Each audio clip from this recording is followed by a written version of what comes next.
Are you ready to step into a technology job like no other? A place where you can grow every day. A place where you're surrounded by colleagues who care. A job with real purpose, one that really makes a difference. Welcome to Technology at Elsevier. This really is a technology job like no other. Working at the cutting edge of research, science and technology, what we do makes great things happen. From our strong roots in academic publishing to the advanced technology and data science we offer our customers today, technology powers our purpose. In an unpredictable and fast-changing world, we help the scientific community to build on research and validate thinking to make the discoveries we all take for granted. Without access to our platforms, COVID-19 vaccine research wouldn't have been as easily accessible to the medical community. And without our 3D4 Medical, females would continue to be misdiagnosed because past teaching was based on the male body. Working in technology at Elsevier means you can use your skills to make the world better. Our people will tell you how incredible it is to see the real-world impact of your work. That's what we do, but it's also about how we do it. This is technology at Elsevier. This is technology with purpose. Together we create possibilities.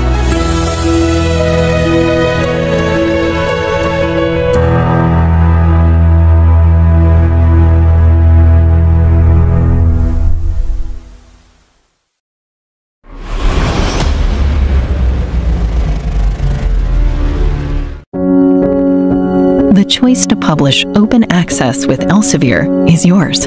Your motivations may vary, but the goal is the same: to make your work immediately and freely available to everyone, everywhere. No matter where you are in the publication journey, we've got you covered. There are a lot of predatory publishers these days. I want to work with a real journal. Join a growing community of researchers who publish open access with us. You will benefit from publishing in quality journals with rigorous peer review standards.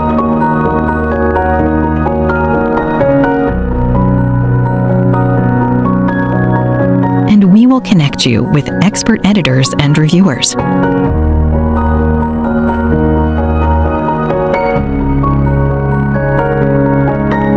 I want to find a journal that is a good fit for my work and one that publishes open access.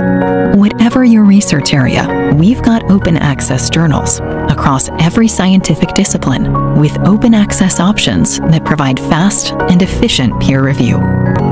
When you publish open access with Elsevier, you get the attention you deserve. We will support you throughout your publication journey, every step of the way.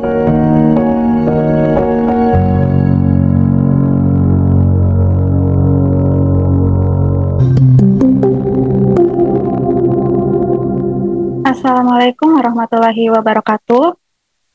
Waalaikumsalam. Waalaikumsalam. Ya. Selamat pagi dan salam sejahtera bagi kita semua. Yang kami hormati para narasumber, moderator, tamu undangan, serta seluruh peserta yang telah bergabung pada Zoom pagi hari ini. Selamat datang dalam acara webinar series Kiat Publikasi Jurnal Scopus yang diselenggarakan oleh Rafi Institute di hari Senin 12 Mei 2025. Perkenalkan, saya Indria Ramadhani dari tim Rafi Institute yang akan memandu jalannya acara kita hingga selesai.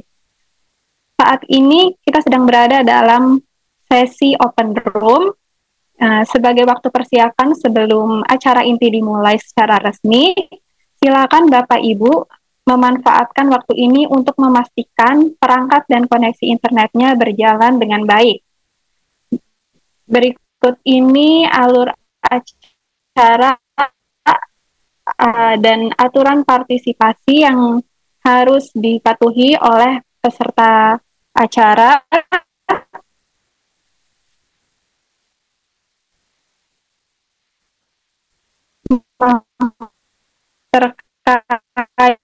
terkaitnya, dan mikrofon tidak diaktifkan kecuali saat sesi bertanya. Selanjutnya, kirimkan pertanyaan melalui chat selama belum memasuki sesi diskusi, dan bergabung dalam sesi kuis untuk mendapatkan diskusi one-on-one secara gratis, serta untuk tetap menjaga komunikasi profesional sepanjang waktu webinar. Saat sesi tanya-jawab nanti diharapkan untuk Bapak Ibu melakukan raise hand terlebih dahulu, baru setelah dipersilakan oleh moderator untuk dapat mengaktifkan mikrofonnya. Adapun untuk alur acara, pertama pembukaan dari tim Raffi Institute, diikuti dengan perkenalan moderator, selanjutnya perkenalan panelis oleh pihak moderator, dan dilanjutkan dengan sambutan oleh Dr. Dedi Syahrizal MKes, dan presentasi pembukaan oleh Vicky Kurniandi PhD. Dilanjutkan lagi sesi materi utama, kiat publikasi di jurnal Scopus. Selanjutnya tanya jawab dan sesi kuis oleh moderator. Terakhir dokumentasi dan sambutan penutup oleh tim Raffi Institute. Untuk mempersingkat waktu, izin untuk memperkenalkan moderator pada pagi hari ini yang akan membantu jalannya acara inti.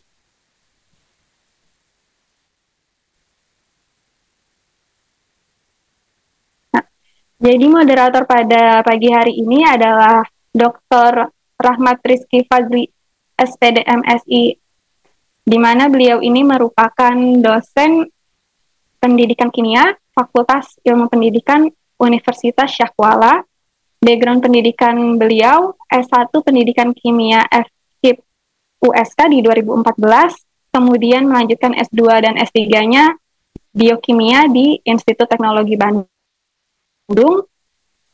Selanjutnya terkait pengalaman profesional, beliau merupakan LO PON Aceh 2024 kontingen NTT, kemudian juga dosen modul Nusantara di USK, sekaligus sebagai dosen praktisi mengajar. Selain itu juga merupakan SP4 FKIP USK, sempat menjadi pembina himpunan mahasiswa pendidikan kimia FKIP USK, dan juga fasilitator Employability Skills USK. Untuk waktu dan tempat kepada Bapak Dr. Rahmat Rizky Fadli SPD MSI, kami persilakan untuk memandu acara ini.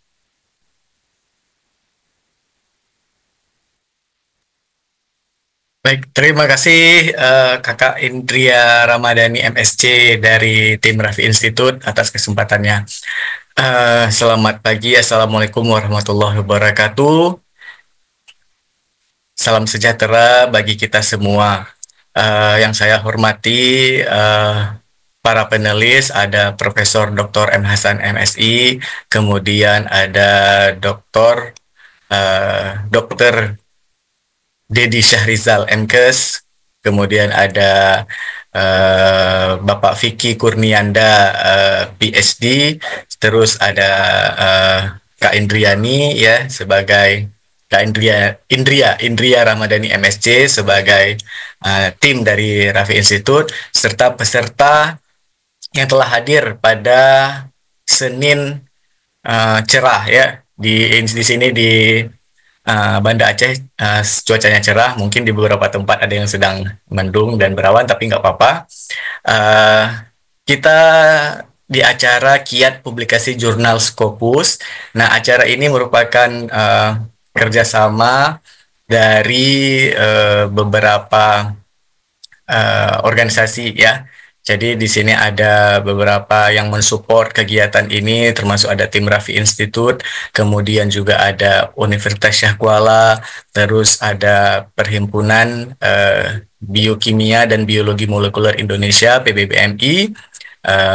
Nah, sebenarnya acara ini kenapa penting untuk kita ikuti? Ya, karena kita sebagai akademisi juga dituntut untuk mampu memberikan hasil-hasil riset kita sebagai bahan baku, istilahnya buku-buku dunia gitu ya. Jadi seorang peneliti yang sukses itu bukan cuman apa yang diteliti untuk dirinya sendiri, tapi juga bermanfaat untuk orang lain.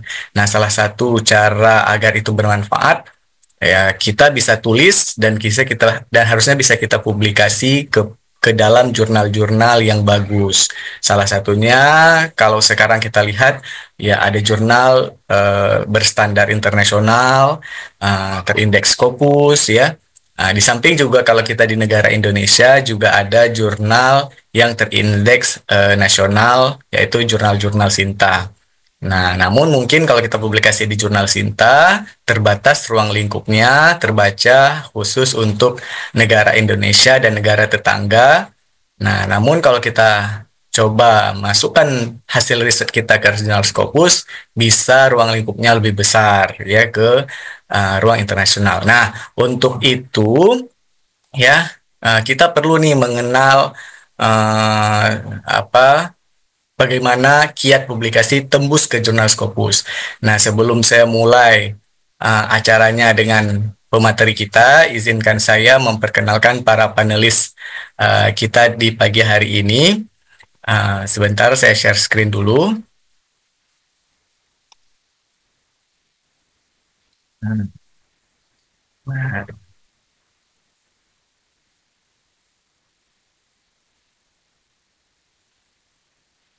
Oke. Baik, yang pertama ini beliau adalah narasumber kita pada pagi ini juga. Beliau adalah Profesor Dr. M. Hasan, MSI. Beliau adalah dosen Departemen Pendidikan Kimia FKIP Universitas Syah Kuala. Pendidikan beliau S1 di jurusan Pendidikan Kimia FKIP USK selesai tahun 1991, kemudian S2 beliau dilanjutkan di Kimia Fisik Institut Teknologi Bandung 1997, S3 Kimia Fisik Institut Teknologi Bandung tahun 2006.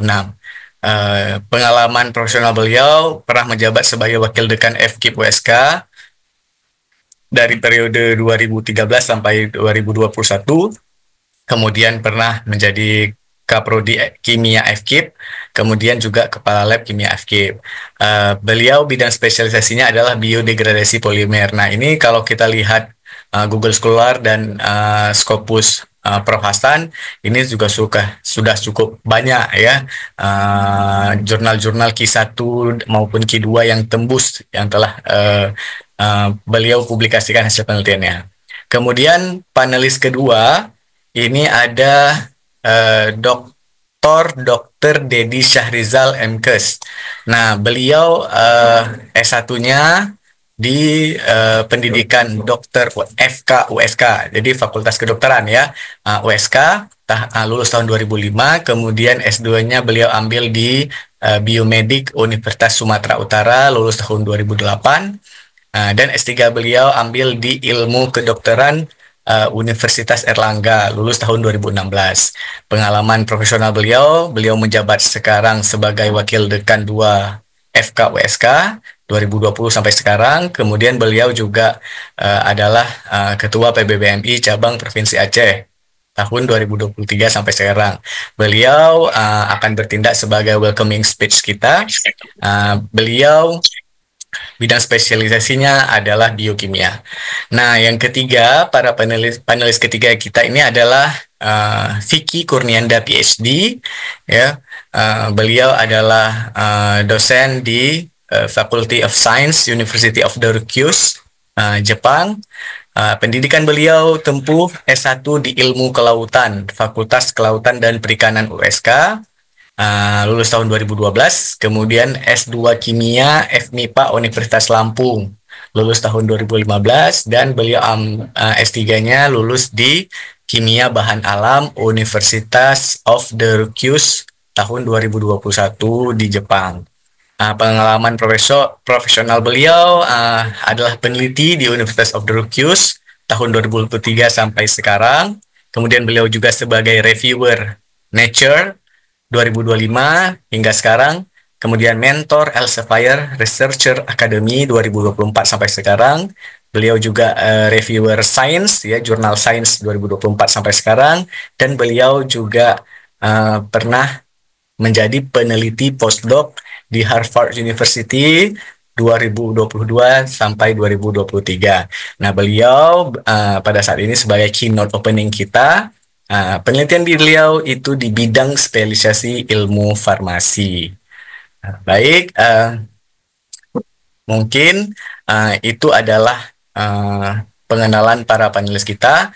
Nah, untuk pagi ini kita akan masuki langsung acara kita. Yang pertama itu adalah kata sambutan, ya. Pertama pembukaan room, kemudian saya sudah memperkenalkan panelis, kemudian akan kita lanjutkan dengan kata sambutan oleh Dr. Dedi Syahrizal, kemudian sambutan keynote opening oleh Bang Vicky Kurnianda, kemudian langsung masuk ke sesi materi, kiat publikasi jurnal Scopus oleh Prof. Hasan, kemudian dilanjutkan dengan sesi diskusi tanya jawab, kemudian dilanjutkan dengan sesi kuis, dan kemudian ada informasi tambahan dari tim Rafi Institute, dan mudah-mudahan ya sebelum jam 12 itu sudah selesai penutupan ya dan dokumentasi. Baik, untuk yang pertama kita mulai kegiatan kata sambutan kita yang akan disampaikan oleh Dr. Dedi Syahrizal MKes. Kepada Pak Dr. Dedi, kami persilahkan Pak. Bismillahirrahmanirrahim. Assalamualaikum warahmatullahi wabarakatuh. Suara saya bisa terdengar? Terdengar Pak Dokter. Terima kasih. Alhamdulillahirabbil alamin, wassalatu wassalamu ala asrafil anbiya'i wa mursalin wa ala alihi wa sahbihi ajmain, nama ba'du. Puji dan syukur kita sampaikan kehadirat Allah Subhanahu wa taala karena atas berkat rahmat dan hidayahnya pada hari ini kita semua dapat berkumpul dalam suatu acara webinar yang sangat bermanfaat sekali, khususnya untuk meningkatkan kemampuan kita dalam melakukan publikasi pada jurnal internasional bereputasi. Tak lupa pula salawat dan salam kita sampaikan kepada junjungan kita Nabi besar Muhammad SAW yang telah membawa kita ke alam yang penuh dengan ilmu pengetahuan. Pada pagi ini yang kami hormati pemateri kita Profesor Dr. M. Hasan MSI dari Fakultas FKIP Universitas Syarif Kuala, kemudian Pak Vicky Kurnianda PhD yang merupakan representatif Elsevier Research Academy, dan juga dari pihak Rafi Institute, dan tentunya Bapak Dr. Rahmat Rizky Fazli yang telah memoderatori acara pada hari ini. Pertama-tama kami dari Perhimpunan Biokimia dan Biologi Molekuler Indonesia Cabang Aceh sangat senang sekali ikut diajak serta dalam acara ini, karena memang saat ini mindset daripada penelitian itu bukan hanya menghasilkan suatu penelitian yang baik, tapi juga bisa didiseminasikan dalam bentuk publikasi ilmiah. Nah, untuk mencapai suatu publikasi ilmiah bereputasi tinggi, memang ada beberapa indikator yang selama ini kita pakai. Salah satunya adalah bahwa jurnal di mana artikel ataupun hasil penelitian kita itu akan dipublikasikan haruslah merupakan jurnal yang memiliki indeks yang baik, yang memiliki reputasi yang baik, dan salah satu lembaga pengindeks yang saat ini menjadi rujukan dari hampir seluruh ilmuwan di dunia adalah Scopus. Nah, kemampuan dalam mempublikasikan artikel dalam jurnal Scopus tentunya harus diperoleh dengan suatu latihan, pendidikan, dan tidak akan serta-merta bisa kita peroleh tanpa adanya suatu pendampingan dari pihak-pihak yang tepat. Untuk itu kami sangat bergembira sekali pada hari ini kita akan mendapatkan pelatihan dan juga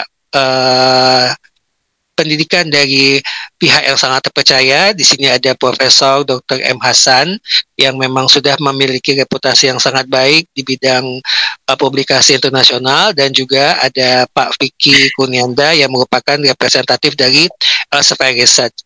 Kami sangat berharap mudah-mudahan event ini dapat kita gunakan sebaik-baiknya untuk meningkatkan kemampuan publikasi kita di jurnal ilmiah internasional bereputasi. Dan menurut pihak penyelenggara dari Rafi Institute, setelah acara ini juga akan dilakukan pendampingan ya Mbak Indria ya. Nah, nanti mungkin proses pendampingan yang dilakukan oleh penyelenggara, dalam hal ini Rafi Institute, mungkin dapat dimaksimalkan oleh Bapak Ibu semua ya. Dan proses pendampingan ini saya rasa juga tidak harus untuk yang awal mula ya publikasi, bahkan para ilmuwan-ilmuwan yang sudah malang melintang di Scopus pun kadang-kadang memerlukan bimbingan-bimbingan agar tulisannya menjadi lebih baik lagi. Baik, mudah-mudahan acara kita dapat berlangsung dengan baik, dan kita semua dapat mengambil ilmu yang bermanfaat dari acara ini. Mungkin sekian welcome speech yang bisa saya sampaikan. Sekali lagi kami dari PBBMI Cabang Aceh sangat mendukung acara ini, dan mudah-mudahan kemitraan kita akan semakin berjalan seiring dengan waktu. Wabillahi taufiq wal hidayah. Assalamualaikum warahmatullahi wabarakatuh.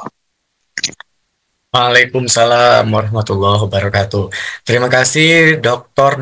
Dedi Syahrizal MKes atas sambutannya. Selanjutnya kita persilakan Bapak Vicky Kurnianda PhD untuk menyampaikan keynote opening kita pada pagi ini. Silakan Pak Vicky. Terima kasih Bapak Rahmat. Assalamualaikum warahmatullahi wabarakatuh. Selamat pagi dan salam sejahtera bagi kita semua. Yang saya hormati Profesor Dr. Muhammad Hasan, yang saya hormati Dr. Dedi Syahrizal, yang saya hormati Dr. Rahmat Rizky Fazli, dan yang saya hormati Indria Ramadhani MSc, serta para peserta yang telah meluangkan waktu sehingga kita bisa sharing ilmu dan juga sharing pengalaman di webinar kali ini. Saya berharap bahwa webinar kali ini menjadi ruang pembelajaran yang produktif, sekaligus menjadi sarana untuk kita memperkuat pemahaman mengenai jurnal Scopus, termasuk juga bahaya-bahaya yang menghantui di belakang glamornya jurnal-jurnal Scopus.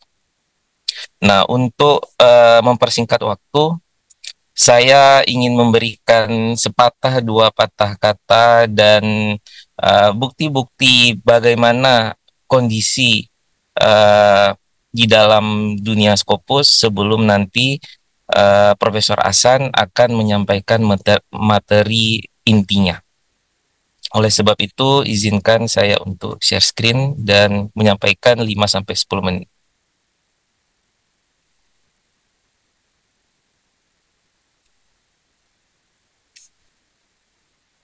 Ya. Nah, di sini kita sama-sama tahu bahwa di mana ada peluang, di situ ada kesempatan. Termasuk juga dengan peluang dan kesempatan, baik itu kesempatan sisi positif maupun sisi negatif dari maraknya jurnal Scopus. Dan tidak bisa kita pungkiri juga bahwa salah satu indikator seperti kelulusan maupun jabatan fungsional dinilai dari Scopus. Nah, di kesempatan kali ini saya akan memberikan gambaran secara umum, baik itu secara internasional maupun skala nasional. Singkatnya, kita memahami jurnal Predator. Itu adanya 3 indikator utama. Tanpa preview atau pengiriman email secara spam dan kurangnya transparansi. Ada beberapa institusi seperti BRIN menganggap MDPI, terutama jurnal sustainability, dianggap predator karena memiliki spam terhadap email. Namun dengan adanya informasi preview dan transparansi yang sangat efektif bagi jurnal tersebut, maka kembali kepada perspektif institusi itu sendiri. Yang kedua, adanya jurnal discontinue atau bahasa Indonesianya kita sederhanakan sebagai jurnal yang diberhentikan. Mengapa diberhentikan? Biasanya ada alasan ini ternyata berasal dari kita sendiri. Yang pertama terkait pelanggaran etik, dan yang kedua terkait standar editorial yang buruk. Nah, ini yang nantinya kita akan bahas secara detail dan mungkin tidak akan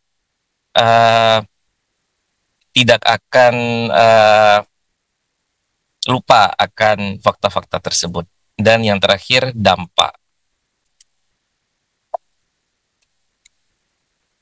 Kemudian ada jurnal hijack atau bajakan, dan yang terakhir ada tiruan. Nah, ini merupakan fenomena-fenomena umum yang perlu kita waspadai. Termasuk kalau untuk jurnal tiruan pasti akan melakukan copy website dengan memanipulasi nama pada URL-nya. Sebagai contoh MDPI, maka bisa saja MDPI-nya itu akan dibuat 2 kali, sehingga bagi orang yang tidak teliti maka akan terjebak. Sehingga kita harus waspada. Nah, prosesnya itu ada 3. Website palsu, klaim palsu, dan spam. Biasanya di dunia internasional ketiga ini menjadi normal, namun di Indonesia lebih ke arah klaim palsu. Sebagai studi kasus, Wolfenia Journal ini aslinya berasal dari Australia, namun dibajak dan di-copy sehingga terdaftar di 2 negara yang berbeda dengan bentuk yang sama. Nah, efeknya apa? Jurnal ini saat ini turun kuartilnya. Nah, sebagai contoh, yang di sebelah kiri merupakan Wolfenia yang merupakan hasil cloning, sedangkan yang di sebelah kanan merupakan yang aslinya. Perbedaannya apa? Terlihat jelas pada website Simago JR, subjek area adalah spesifik. Namun pada website yang di cloning tercantum multidisiplin. Ini merupakan satu fakta yang tidak perlu diragukan terkait mana yang asli dan mana yang palsu. Ada lagi studi kasus di jurnal Conference Series. Nah, ini biasanya seperti jurnal IOP, kita harus waspada. Nah, konsekuensinya apa? Ini merupakan dampak langsung ke kita.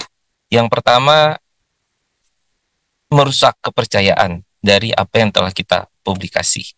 Yang kedua, masalah kenaikan jabatan akademik dan artikel ditarik. Nah, mungkin mulai dari tahun 2021 masalah kenaikan jabatan sudah marak dan sudah memakan korban.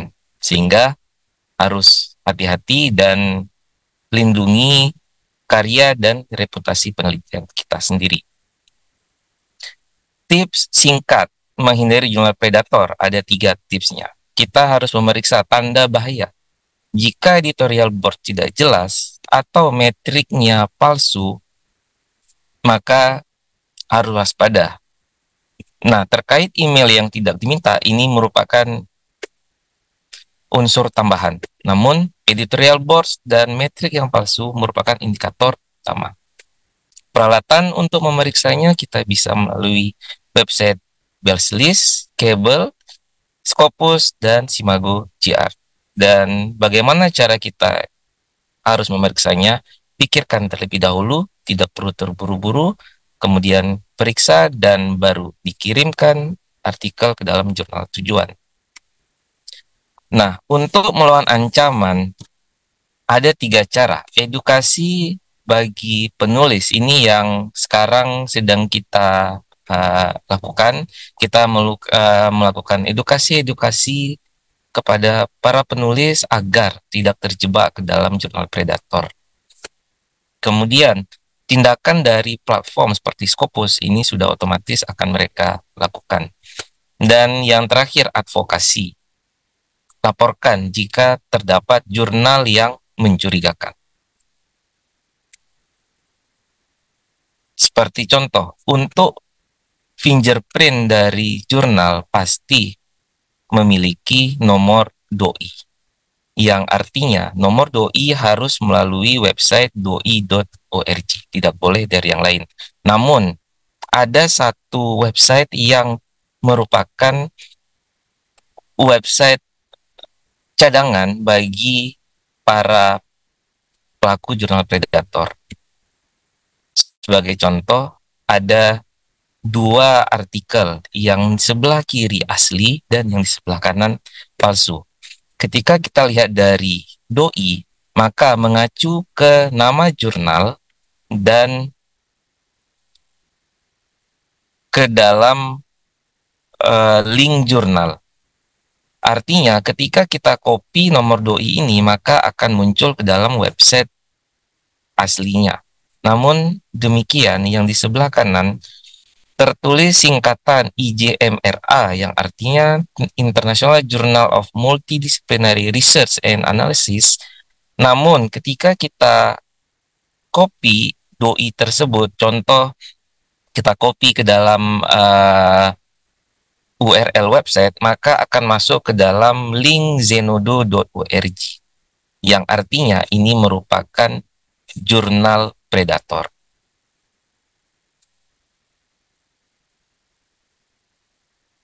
Nah, bagaimana kondisi di Indonesia? Tentu karya ilmiah bukan fast food, sehingga tidak perlu ada yang dikejar.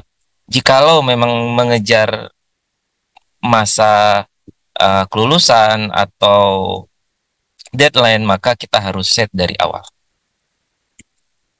Nah, sebelum saya mengungkapkan realita di Indonesia, saya harus menekankan bahwa slide berikut mungkin tidak akan menyenangkan semua pihak, karena saya akan memberikan informasi terkait fakta-fakta di lapangan. Dan ini merupakan bentuk dari edukasi dan juga advokasi yang orang Indonesia juga lakukan. Di dalam website Zenodo yang tadi saya sampaikan, kebanyakan jurnal predator ternyata 59.000 artikel dengan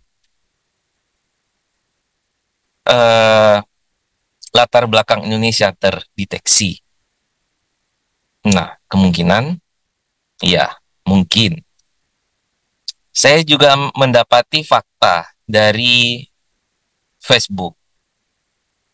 Bahkan ada yang seperti ingin membeli suatu rumah, ada memberikan budget sekian-sekian. Kemudian bahkan ada yang menanyakan Sinta 4, Sinta 5 langsung dapat LOA. Kemudian Sinta 4 yang amanah, kemungkinan beliau ini sebelumnya pernah terjebak ke dalam publisher yang predator, sehingga setelah menerima uang maka pergi. Ini menjadi fakta yang sangat menyayat hati. Bahkan LOA 3 hari kerja ini seperti kita melakukan pengajuan ke rektorat, kemudian kita minta ini tolong surat balasannya dalam 3 hari kerja. Nah, ini menjadi satu fakta bahwa banyak peluang terkait hal-hal tersebut, dan banyak juga peluang untuk melakukan edukasi bahwa hal demikian bukan merupakan praktik yang baik. Sehingga butuh kita bertanya ke diri sendiri, kita ini mau angka atau membangun nama? Itu mungkin pertanyaan terbesar yang harus kita tanyakan ke dalam diri kita masing-masing. Seperti yang saya sampaikan tadi, menghindari jurnal predator ada dua cara yang bisa kita implementasikan. Memeriksa dari tanda bahaya dan bagaimana cara memeriksanya. Dan itu yang saya lakukan beberapa hari yang lalu. Faktanya apa? Saya menemukan satu jurnal internasional yang mengklaim internasional.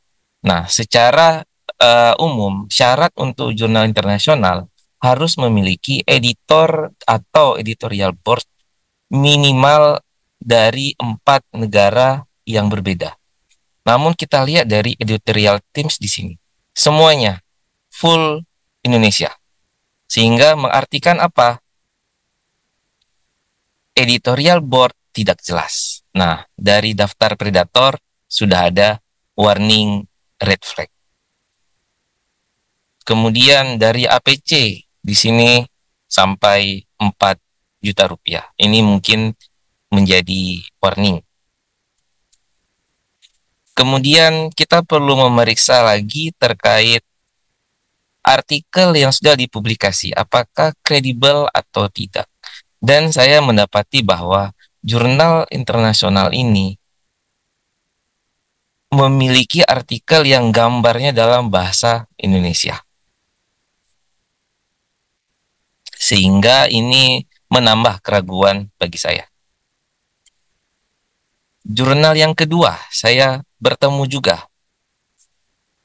Dan melihat dari indeksasi EBSCO, maka ini merupakan jurnal internasional. Dan ketika kita memeriksa editorial board, ya benar, ini sudah memenuhi syarat sebagai jurnal internasional. Dan memiliki APC sebesar 7 juta rupiah. Nah, namun ketika saya melihat di artikel yang sudah pernah diterbitkan, maka terlihat gambar-gambar dalam bahasa Indonesia, bahkan tidak rapi, jual UMKM, segala macamnya. Oke. Nah, kemudian saya melihat lebih lanjut, karena saya melihat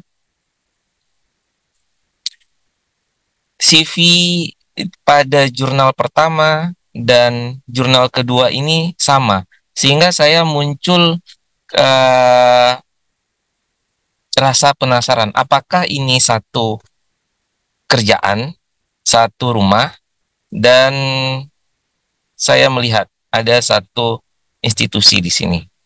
Sehingga saya mencoba menelaah lebih lanjut berikut institusinya, dan ternyata memang benar memberikan layanan LOA cepat 100% terbit. Nah, bagi saya adalah terbit itu belum pasti. Mengapa? Sama seperti kita disekolahkan S1. Apakah kita dengan S1 pasti lulus PNS? Jawabannya tidak. Namun, setidaknya meningkatkan persentase kelulusan PNS.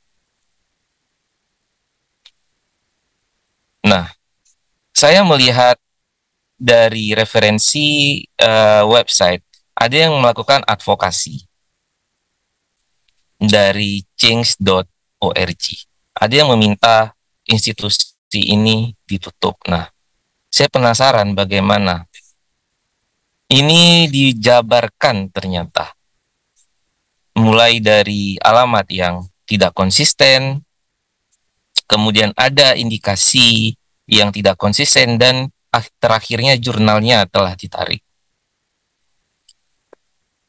Nah, masalahnya apa setelah terdeteksi seperti itu? Seperti kasus dari Universitas Lambung Mangkurat. Guru besarnya ditarik. kita kena masalah kenaikan jabatan akademik. Ini yang harus kita pahami. Dan ada satu jurnal yang sudah ditarik. Sehingga apa? Ini mengindikasikan ya kita rugi. Rugi waktu, rugi uang, track record kita ternodai, tingkat kepercayaan berkurang, atau bahkan sudah guru besar ditarik, sudah banyak kasus.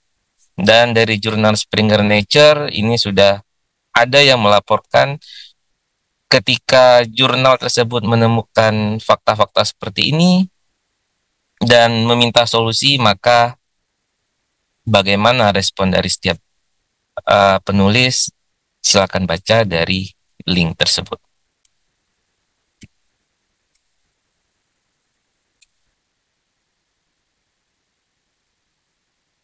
Nah, bagaimana cara kita mengidentifikasi agar kita tidak terlena? Karena kita juga memahami bahwa Tridharma perguruan tinggi ditambah satu urusan yang memang harus kita lakukan, yaitu borang akreditasi, maka memang kita membutuhkan bantuan dari pihak ketiga. Namun, saya ingin menekankan bahwa harap berhati-hati dan memilih dengan cermat. Seperti contoh, flow journal publication. Bagaimana mungkin LOA, Letter of Acceptance, diterima sebelum proses review berlangsung? Ini ibaratnya kita melamar PNS, belum ikut ujian SKD, namun kita sudah dapat SKPNS. Itu sangat impossible. Nah, di sini saya melihat 100% terbit segala macamnya, dan ternyata seperti yang disampaikan oleh change.org tadi, saya memeriksa alamat, ternyata ada yang mirip-mirip. Nah, publikasi internasional. Dan saya cek bahkan ke jurnal Scopus Q3 LOA 2-3 bulan dengan kepastian yang tetap. Nah, di sini yang menariknya, LOA terbit setelah 2 atau 3 hari setelah submit. Ini sangat-sangat tidak mungkin. Biasanya LOA itu baru akan diterbitkan setelah melewati 2 tahapan preview. Preview pertama oleh editor, kemudian preview kedua oleh para reviewer. Kemudian pasti ada diminta revisi. Sangat jarang, di bawah 1% yang submit kemudian langsung diterima. Ini praktik yang jelas-jelas mengancam kita semua. LOA 5 hari, Copernicus, EBSCO 5 hari, Sinta 3 bahkan 5 hari.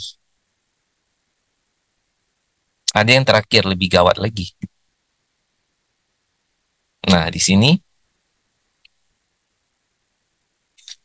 submit artikel, LOA, kemudian revisi dari reviewer.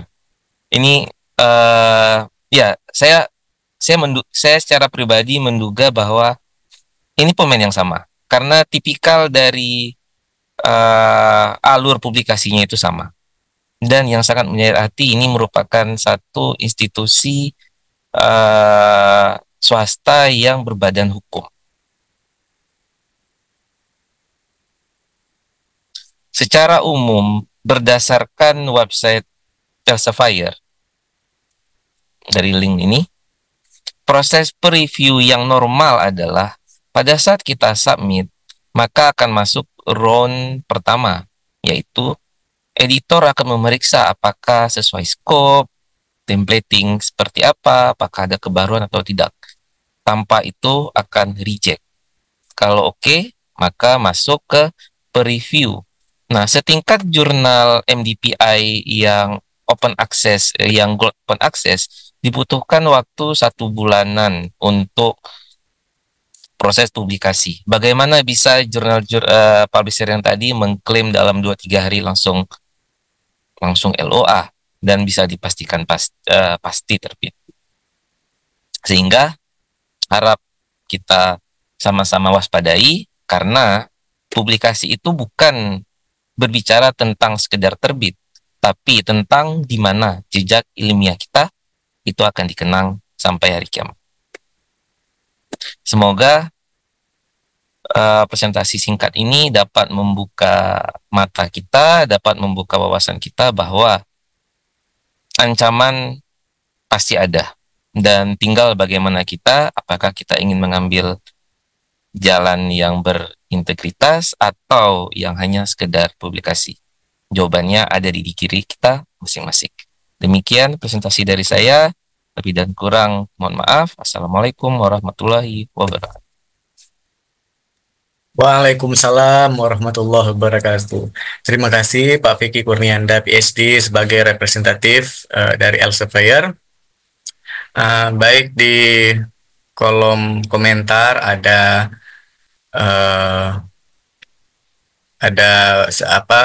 partisipan kita yang menanyakan tentang mungkin ini lebih kepada masukan kepada tim. Katanya background di kiri kanan agak sedikit memecah konsentrasi gitu ya. Jadi nggak fokus. Mungkin tim IT nanti bisa menjadi bahan masukan untuk kedepannya. Baik, selanjutnya kita persilahkan ke acara inti kita yang kita tunggu-tunggu, yaitu pemaparan materi oleh narasumber kita Profesor Dr. M. Hasan MSI. Mungkin untuk waktunya Prof sekitar 20 menit Prof, kurang lebih. Dipersilahkan Prof. Oh ya, saya share screen dulu Prof, bentar. Oke, baik. Bismillahirrahmanirrahim. Assalamualaikum warahmatullahi wabarakatuh. Pertama sekali, mari sama-sama kita menyampaikan puji dan syukur kehadirat Allah Subhanahu wa Ta'ala. Selawat beriring salam pada junjungan alam Nabi besar Muhammad sallallahu alaihi wasallam.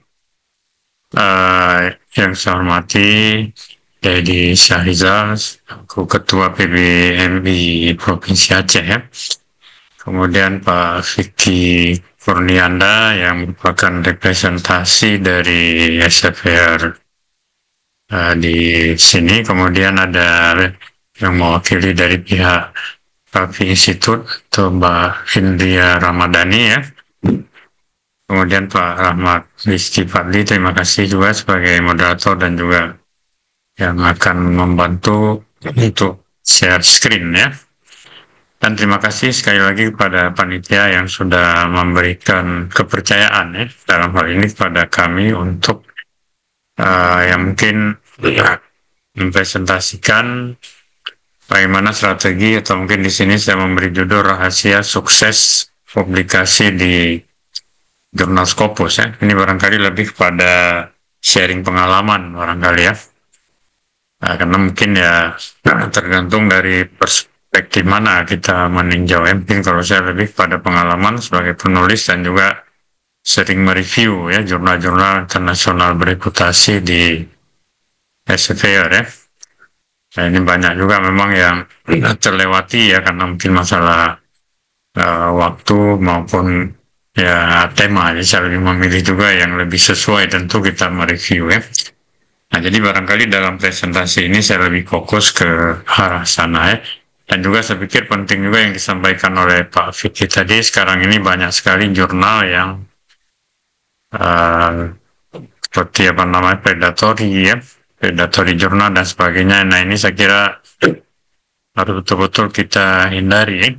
Kita memang lebih menginginkan instan barangkali, Pak. Jadi kalau bisa hari ini submit, besok atau 2 hari kemudian sudah terbit. Dan ini tentu dengan berbagai timbangan ya.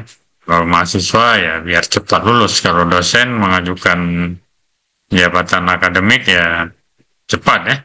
Karena sekarang ini kan harus ya.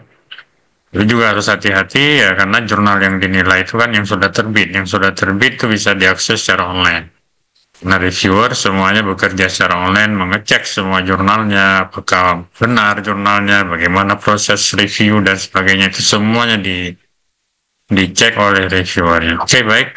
Next Pak Rahmat, nanti kita bisa lihat satu persatu ya. Barangkali tadi sekilas juga sudah disampaikan. Kenapa kita mesti publikasi di jurnal internasional bereputasi ya, barangkali ya. Yang pertama kami melihat sebagai validasi ilmiah ya. Kenapa? Karena memang jurnal-jurnal yang bagus itu memiliki proses peer review yang sangat ketat. Bahkan saya pernah mereview jurnal itu sebagai reviewer ke-9 di Nature ya. Itu reviewer ke-9, berarti sudah ada 9 orang reviewernya, jadi sangat-sangat ketat ya. Kemudian yang kedua, kontribusi terhadap ilmu pengetahuan ya. Jadi kita memang betul-betul ingin berkontribusi ya, bahwa kita, karena salah satu falsafah dalam hidup ini adalah menjadi manusia yang bermanfaat ya. Tentu salah satunya karena kita di bagian akademik ini ya, manfaatnya bagaimana kita bisa berkontribusi ya terhadap akademik ya. Kemudian ya berikutnya pengakuan akademik dan karier ya. Nah, jadi dengan banyaknya publikasi ya tentu tolak ukurnya kita akan diakui ya kenaikan jabatan akademik, misalnya jadi rektor kepala, jadi apa namanya profesor dan sebagainya. Dan juga berikutnya seleksi hibah-hibah riset. Sekarang juga salah satu nilai yang paling tinggi di riset itu sampai 30% nilainya itu adalah rekam jejak Bapak Ibu sekalian. Rekam jejak itu dilihat dari mana? Dari publikasi. Jadi kalau kita pun membuat rekam jejak yang bagus, publikasi tidak ada juga tidak dilirik ya, artinya tidak sinkron karena kenapa riset menghendaki melihat rekam jejak ini? Karena output atau luaran riset, apalagi di PIMA sekarang ini kan publikasi. Jadi kalau kita tidak pernah mampu mempublikasi ya nggak mungkin mau cerita apapun orang nggak akan percaya ya. Kemudian yang berikutnya kolaborasi dan jaringan global. Jadi dengan kita sudah publish, nah ini kita akan punya jejaring yang lebih luas ya. Berikutnya ya tentu akses pendanaan dan hibah. Banyak sekali hibah-hibah yang kita bisa menangkan kalau kita sudah punya pengalaman publikasi di jurnal internasional bereputasi ya. Seperti BRIN, LPDP, Dikti ya. Yang ini sering mensyaratkan publikasi, termasuk studi lanjut juga. Yang ditanyakan apa yang sudah pengalaman yang sudah Anda lakukan. Kalau kita bisa menunjukkan kita sudah pernah publikasi di JIB, ini saya pikir salah satu hal yang sangat bagus, selain bisa menulis buku dan sebagainya ya. Kemudian bagi institusi, nah ini sebagai jaminan kualitasnya, seperti ranking ya. Jadi sebagai ranking universitas, apakah berbagai ranking ya, kemudian kami juga salah satu tim ranking di Universitas Syahkuala ya. Terus sekarang ini juga yang dilihat itu impact ya bukan hanya publikasi tapi lebih ke citasinya. Nah jadi kita juga harus berpikir bagaimana menulis publikasi yang berimpact. Apalagi sekarang ini kan di kementerian juga berdampak ya. Jadi dampak ini lebih kepada citasi. Ya tentu harus menulis publikasi yang berkualitas. Berkualitas itu biasanya terbit di jurnal-jurnal yang berimpact juga. Side score tinggi, biasanya di atas 10 side score-nya. Nah, itu baru masuk ke jurnal berimpact. Jadi akan mudah mendapatkan citation atau citasinya ya. Jadi bagi perguruan tinggi ini sebagai citra juga. Akreditasi dan juga ranking. Sering kan dirilis, ini ranking-ranking universitas terbaik. Tapi memang banyak sisi-sisinya ya, banyak aspek yang dinilai ya. Oke, next Pak Rahmat. Nah, tapi memang tentu ada beberapa tantangan ya, beberapa tantangan dan juga peluang publikasi di jurnal internasional bereputasi ya. Jadi tadi sudah disinggung juga sekilas bahwa publikasi di jurnal Scopus itu juga sebagai indikator akademik ya, baik untuk penilaian kinerja dosen, standar mutu internasional, persyaratan luaran penelitian dan lain-lain. Kalau bagi mahasiswa mungkin sebagai syarat kelulusan ya. Apalagi pada program doktor itu harus Scopus. Kalau kita di Syahkuala harus Q3 malah ya ditentukan. Tapi kalau untuk jabatan akademik dosen seperti profesor tidak ditentukan kuartil, tapi yang ditentukan hanya SJR-nya. SJR di atas 0,1 sudah cukup. Yang penting jurnalnya benar-benar bereputasi ya, bukan jurnal cloning maupun tadi predatory ya dan sebagainya. Ya, tapi tentu ya, tantangannya tingkat rejection tinggi, apalagi jurnal-jurnal yang bagus. Nah, jadi kita memang menjadi tantangan di sini. Bagaimana membuat artikel, menyiapkan artikel, sehingga itu bisa lolos dari yang pertama dari editor, kemudian reviewer ya. dan juga risiko jurnal predator seperti yang disampaikan oleh Pak Vicky tadi. Oke, next Pak Rahmat. Nah, jadi ada beberapa hal yang mungkin kita bisa cek sebelum kita melakukan publikasi dalam bidang kita. Ini misalnya bidang saya dalam bidang biomaterial science yang sering saya publish di jurnal-jurnal yang berbasis food ya atau food science ya. Misalnya kalau kita ingin lihat di sini ada data ya. Misalnya kalau kita ingin publish ada history ya, berapa lama prosesnya seperti ini ya.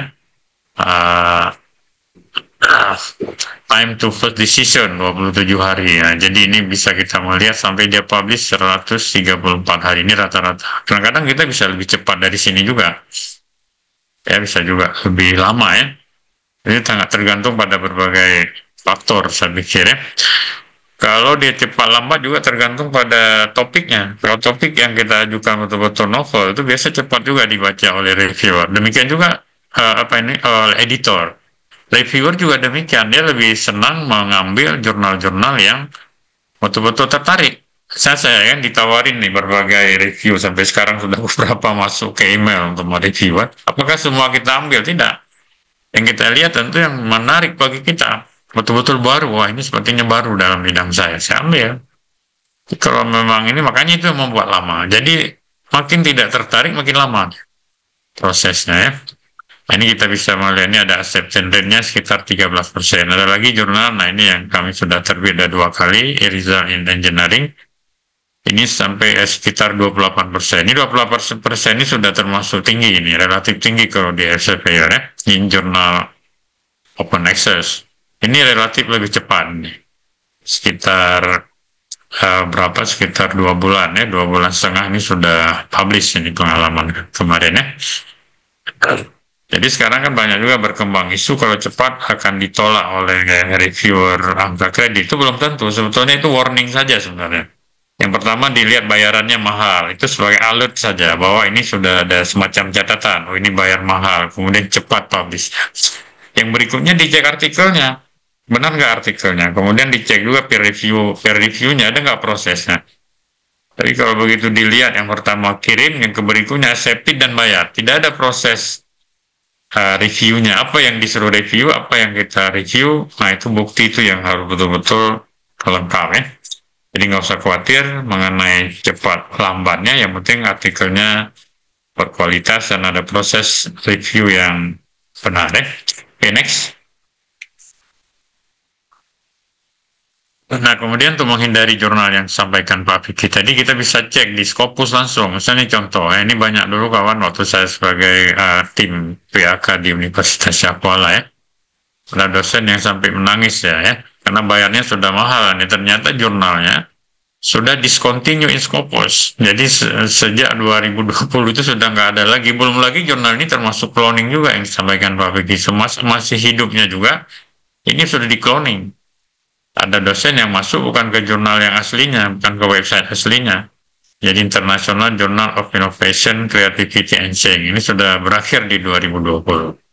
Jadi kita harus berhati-hati, meskipun jurnal ini kemudian terbit lagi, jadi pada saat artikel kita publish, discontinue, itu tetap dianggap discontinue. Bapak Ibu sekalian ya. Jadi kita betul-betul harus hati-hati. Jadi harus melihat, langsung saja masuk ke Scopusnya ya. Nah, ini juga salah satu kemudahan kalau kita mereview jurnal-jurnal di Elsevier, kita mendapat akses memang ke Scopus selama 30 hari setiap satu artikel yang kita review ya. Nah, ini kita cek. Jadi di sini juga ada informasi ya, misalnya size score-nya, SJR-nya ya. Jadi karena yang dibutuhkan minimal 0,1 ya tentu kita cari yang di atas 0,1. Kalau jurnal-jurnal ini sudah aman ya, 0,7 SJR-nya. Oke, next. Aman. Kemudian dalam memilih jurnal di Scopus, ya juga Bapak Ibu perlu memperhatikan trennya. Misalnya begini ya, ini kadang-kadang kan dirilis tahun depan ya, misalkan tahun ini yang kita ingin publish, tapi kita ingin tahu rankingnya kan tahun depan baru keluar. Salah satu indikator yang bisa Bapak Ibu gunakan itu adalah dari garis merah ini, grafik ini.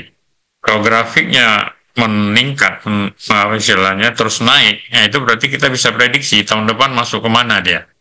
Kira-kira SDR-nya atau kuartilnya ya, kadang-kadang ada yang mensyaratkan kuartil. rankingnya ya. Kita bisa melihat kolom-kolom ini ya, baris ini ya. Jadi karena kuartil itu kan dibagi ya dari 100%, 0 sampai 25 itu berarti ranking 4, 26 sampai 50 itu kuartil 2, kemudian 51 sampai 75 kuartil 3 ya, 76 sampai 100 baru kuartil 1. Nah, jadi dengan melihat ini kita bisa perkirakan kira-kira tahun depan akan berada di mana. Nah, ini misalnya Ecological Engineering and Environmental Technology. Sekarang ini Q3 memang dekat-dekat dengan Q4. Tapi kira-kira tahun depan bagaimana? Kalau melihat grafik ya sepertinya masih tetap Q3 atau bisa-bisa akan menembus Q2 ya. Nah, kemudian yang kedua kita lihat Jurnal Pendidikan Indonesia. Nah, grafiknya ini seperti gelombang ini ya. Jadi pertama sempat puncak di Q1, kemudian turun lagi. Nah, ini juga bisa riskan akan turun kembali ke Q3 ya. Kalau kita melihat di grafik ini. Nah, ya kan. Kemudian ada Science Journal of Chemistry misalnya dalam bidang kimia. Ini kalau kita lihat ini riskan juga berada di garis Q2. Ada kemungkinan bisa turun ke Q3. Nah, ini kiat-kiat memilih jurnal. Kalau Bapak Ibu tidak tahu ini kira-kira akan berada di mana, lihat grafik. Dan grafik ini setidaknya akan ya sedikit ya. Saya pernah publish di jurnal Ecological ini ketika dia masih Q4. Tapi waktu itu grafiknya sangat tinggi ya kenaikannya ya. Pas saya publish benar gitu. Ternyata naik menjadi Q3. Dulu juga ada kawan yang publish di Education Scientist di MDPI, waktu itu masih Q3 ya. Saya bilang ini saya lihat grafik jurnal ini dulu kan kita masih dibolehkan MDPI. Sekarang ini memang sudah tidak dibolehkan lagi ya. Di Dikti, MDPI, dan sejurnal yang dianggap kurang ini ya. Nah, jadi itu bisa tembus. Ternyata malah waktu terbit jadi Q2. Dan sering sekali kita melihat orang waktu publish, waktu submit, ya maksudnya waktu submit jurnalnya itu masih Q3, ketika keluar artikelnya jadi Q4. Nah, itu salah satu mungkin dia nggak melihat grafik ini. Jadi itu salah satu cara sebelum kita submit, jangan terburu-buru ya, cek dulu, cek semua. Bagus nggak jurnal ini, termasuk dari sisi ini, apa yang kita inginkan. Kalau kita inginkan Q3, pastikan betul. Q3, kalau jangan hanya melihat jurnal pada saat kita submit Q3-nya. Ketika terbit, kira-kira dia masih Q3 nggak gitu. Nah, jadi itu salah satu cara. Misalnya result in engineering. Kalau kita lihat grafik ini ya, ini di tahun 2023 sudah mulai naik ke atas ya. Yakin di tahun 2024, 2025 ini pasti masih tetap di Q1 ya. Nah, kemudian di sini juga ada petunjuk kalau kita masuk ke Scopus, ini ada petunjuk persen. Jadi persen ini persen dalam kategori ya. Jadi persentil, persen. Ini kan biasanya jurnal itu ada beberapa bidang ilmu biasanya di cover ya. Nah, ini juga Bapak Ibu perlu melihat bidang apa saja yang di cover oleh jurnal. Karena kalau Bapak Ibu mengajukan angka kredit ke sana untuk kenaikan jabatan, kalau jurnalnya itu tidak sesuai dengan bidang ilmu Bapak Ibu, ini biasa akan ditolak oleh reviewer, asesor atau bidang yang memeriksa itu ya. Makanya yang harus hati-hati. Jadi biasanya kalau jurnal bagus, memang kalau kita ajukan tidak sesuai scope, itu pasti akan di-reject oleh editor ya. Sebelum masuk ke reviewer, ini sudah reject duluan ya. Oke, next Pak Rahmat. Nah, jadi dari sisi penulis, jadi strategi memilih jurnal yang bisa tembus ke jurnal Scopus. Yang pertama, pilih jurnal yang sesuai dengan skopnya. Kalau jurnal bagus pasti dia nggak mau menerima artikel kita ya. Paling-paling kalau artikel kita bagus, nilainya dia akan transfer ke jurnal lain yang lebih tepat skopnya ya. Tapi kalau jurnal yang lebih ketat biasa langsung di reject dia. Dianggap kita nggak baca panduannya ya. Kemudian lihat juga SJR-nya ya, kuartil ranking kalau ini memang diperlukan ya. Yang berikutnya ya pasti prosedur standarnya ikuti penunjuk penulisan jurnal, termasuk gaya citasinya. Sering juga di reject kalau kita tidak membaca petunjuk. Ya sudah tuliskan lebih lengkap dan kita tidak baca dengan teliti, dengan seksama ya, langsung sesuai dengan gaya penulisan kita, termasuk citasinya dia menggunakan apa biasanya ya. Ya biasanya ada gaya masing-masing dari jurnalnya. Kalau dia tidak sebutkan gaya masing-masing, dia mengikuti misalnya APA atau yang lainnya, ya kita ikuti. Kemudian gunakan struktur ya IMRAT ini ya, jadi introduction, method, kemudian result and discuss dengan baik ya. Dengan baik maksudnya dia terstruktur, artinya sering juga saya menemukan penulis ya ketika mereview artikel di bagian pendahuluan sangat bagus, seolah-olah dia akan melaporkan data yang sangat lengkap gitu ya. Akhirnya, mungkin ya itu mengikuti contoh barangkali ya, melihat contoh publikasi di jurnal lain yang sudah terbit. Oh, dia seolah-olah betul-betul novel ya akan dia sampaikan. Tapi begitu lihat di metodologinya nggak ada, tidak didukung oleh metodologi, apalagi di hasilnya. Ada lagi metodologi lengkap, hasilnya tidak ada, tidak lengkap. Ada sebaliknya, metodologi tidak ada, tapi di hasilnya ada. Jadi ini yang harus diperhatikan betul-betul, struktur IMRAT ini betul-betul perhatikan dengan baik. Kalau kita sudah maknanya disarankan, menulis itu dimulai dari metodologinya dulu yang ditulis, kemudian baru hasil mengikuti metode. Jadi kalau kita menggunakan prosedur, misalnya ada beberapa cara kerja ya Bapak Ibu sekalian, ada beberapa analisis. Kalau saya menulis artikel, satu prosedur ditulis, satu hasil ditulis. Supaya tidak ini, apalagi kita sering menulis lupa ada hasil yang tidak ada mungkin di artikel ini. Tulis dulu metodologi, diikuti dengan hasil, metode, hasil. Setelah itu baru dirangkum di dalam introduction. Jadi introduction itu merangkum sebenarnya apa yang kita temukan. Ini yang dimaksud dengan IMRAT yang baik, supaya tidak luput nanti. Ada yang di pendahuluan sudah kita tulis, tapi tidak ada di metodologi, tidak ada di hasil, ada di metode, tidak ada hasil. Ini biasanya akan terjadi seperti ini ya. Kemudian jangan lupa tekankan novelty dan research gap, apa kebaruan, karena editor dia pasti mengecek kebaruannya. Bahkan kalau pada saat kita submit, ini kan juga ada beberapa jurnal diminta ya, meskipun kadang-kadang ada juga diminta cover letter, tapi ada juga jurnal yang memang nanti kita tuliskan kembali pada saat kita submit. Tuliskan ini langsung masuk ke editor biasanya. Nah, di sinilah kita manfaatkan menjelaskan apa sebetulnya novelty atau kebaruan dari riset kita. Research gap ini juga sangat penting. Ini akan dibaca oleh reviewer juga nantinya. Kalau sudah lolos dari editor kan dia sekilas melihat kebaruan dari judul dan juga dari abstrak yang kita tampilkan dan dari pendahuluan mungkin ya. Nah ini kan ini. Kemudian gunakan referensi primer dan terkini, jangan tahun-tahun yang sudah lewat ya. Upayakan 3 tahun terakhir kita ini ya. Dan juga jangan lupa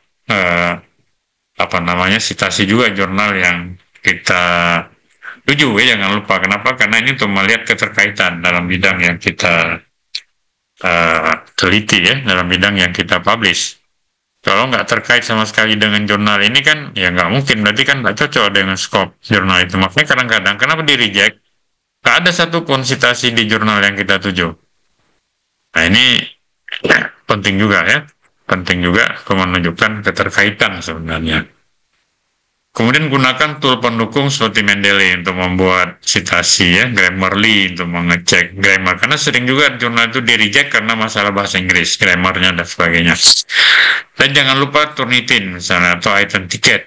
Pihak jurnal sering menggunakan Turnitin atau item ticket untuk mengecek similarity ya.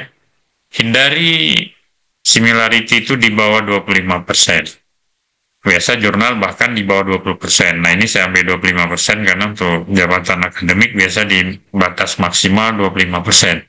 Ini similarity total. Tapi jangan lupa di dalam jabatan akademik dosen itu juga ditentukan ada mindset, tidak boleh lebih dari 3%.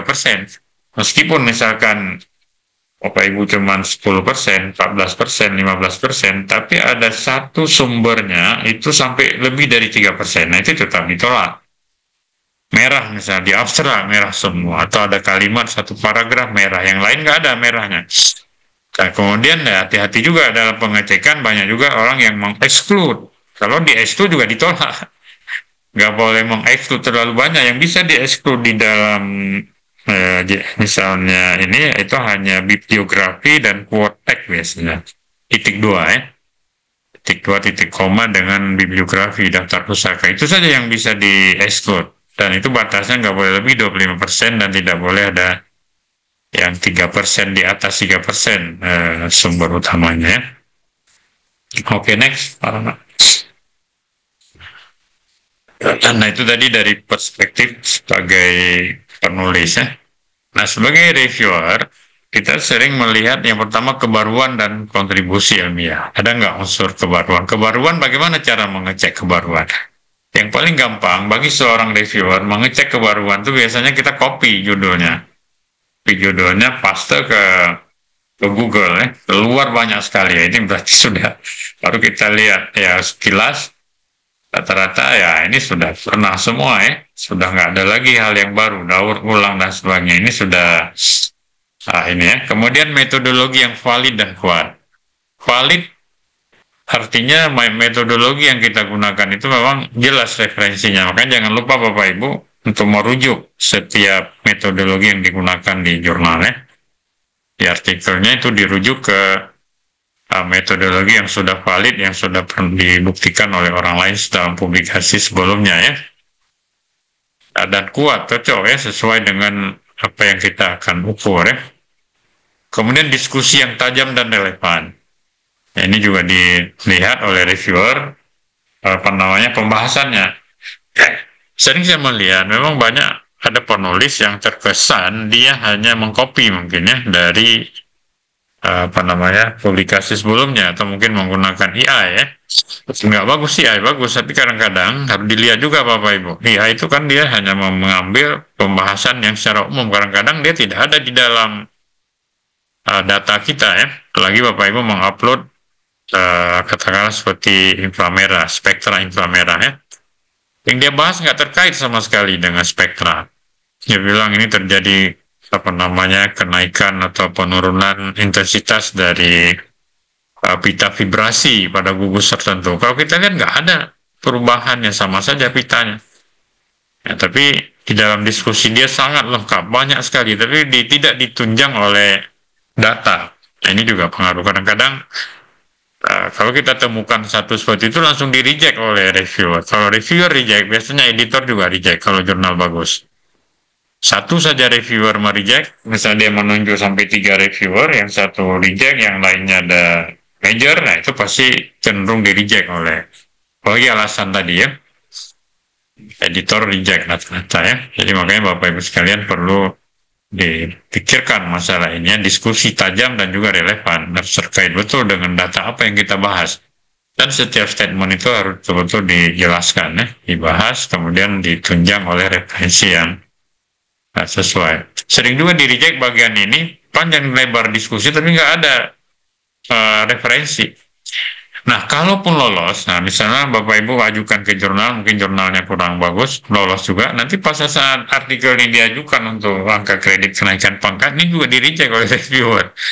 Kalau nggak ada citasi satupun di bagian sedikit, ya dianggap kurang ini ya, kurang berkualitas juga artikelnya. Jadi makanya ini betul-betul di dalam publikasi ini ya kita tidak hanya sebagai persyaratan administratif saja, tapi memang betul-betul kita harus memperhatikan aspek kualitas ini ya. Kemudian berikutnya etika publikasi ya, dan originalitas. Pertama, hindari plagiarisme. Ini juga saya ingin sampaikan ke Bapak Ibu sekalian, untuk kita semua, penggunaan AI juga bisa membuat plagiasi, bukan plagiasi AI, memang plagiasi kena ditunitin ya. Karena dia sering mengambil kalimat-kalimat atau bahkan self plagiarisme, terjadi plagiarisme kita punya sendiri ya. Dia mengambil kata-kata yang sering kita gunakan. Makanya saya menyarankan tidak menggunakan AI untuk menulis lengkap, tapi kalaupun kita gunakan hanya untuk melihat respon. Misalnya di bagian diskusi kita bertanya ya, nanti dari hasil itu mungkin kita bisa cek lagi ke jurnalnya, baru kemudian kita menulis. Saya kira nggak ada masalah. Kemudian bukan hasil daur ulang, ditulis kembali artikelnya ya, atau memasukkan author yang tidak etis. Nah ini juga sering sekarang. Biasanya jurnal-jurnal kita di Indonesia, Scopus Indonesia ini dia sangat senang kalau kita memasukkan penulis dari luar. Ini sering orang kita ngambil saja, copot saja nama-nama orang luar dengan email yang belum jelas, kadang-kadang belum tentu benar itu kan, tidak sesuai. Ini supaya untuk mengecoh editor kita, dan dia bisa lolos. Kemudian transparansi data, ini sering juga jurnal-jurnal bagus diminta data mentahnya ya. Tapi kalaupun kita tidak kirim, kalau diminta kita harus tetap kirim. Kemudian jangan kita kirim ke lebih dari satu jurnal, satu artikel. Tetap kita harus menunggu. Kalau sekali kirim jurnal yang satu, artikel yang sama, kita kirim ke berbagai jurnal. Nah ini kira masalah etis di sini ya. Kalau nanti publish diterima dua-duanya, ini jadi problem bagi kita ya. Oke, next. Nah, mengapa artikel ditolak? Mungkin sekilas tadi sebagian sudah disampaikan. Yang pertama, tidak sesuai skop jurnal. Ini pasti di-reject ya. Kemudian metode tidak jelas atau lemah. Nah, ini metodenya sangat penting saya pikir. Kemudian diskusi dangkal, tidak mengaitkan. Nah, di dalam diskusi kita perlu mengaitkan beberapa hal, termasuk antar analisis ya. Bisa tunjukkan contoh artikel kami yang publish terakhir. Kemudian masalah etika tadi ya, plagiarisme atau self-plagiarism. Makanya ada baiknya sebelum kita kirim, kita cek dulu Turnitinnya. Sekaligus apalagi artikel ini kita mengajukan sebagai kredit ya. Yang pertama tidak lebih dari 25%, kemudian tidak ada satu sumber yang lebih dari 3% ya. Jadi kita cek dulu baru kita kirim. Nah ini lebih aman ya. Kemudian bahasa tidak akademik ya. Oke, next. Nah ini contoh artikel kami yang publish terakhir di Result in Engineering di SCPR. Ada satu bagian ini interrelationship ya between struktur. Jadi saya menceritakan struktur, terma, struktur dan sifat mekanik. Jadi semua pengaruh keterkaitan antar sifat ini saya bahas di dalam satu segmen. Jadi kita kaitkan semua gitu. Jadi kuat dinilainya ya. Jadi mungkin dengan ada keterkaitan ini menjadi lebih kuat ya manuskrip artikel kita. Jadi itu saya pikir sangat penting ya. Tapi kalau kita nggak buat satu sub bagian pembahasan ini mungkin kita agak sulit. Jadi memang ada jurnal yang dipisah dia di dalam strukturnya antara hasil dengan pembahasan. Nah ini mungkin bisa. Tapi memang bagian ini agak tidak mudah juga memangnya kita betul-betul harus mencari data ya. Kenapa ini harus sinkron datanya? Ini sering juga penulis mungkin dia lupa ya ketika dibahas di struktur dia sudah bercerita panjang lebar, strukturnya sangat kuat dan sebagainya. Tapi nanti di sifat mekaniknya lemah, justru turun.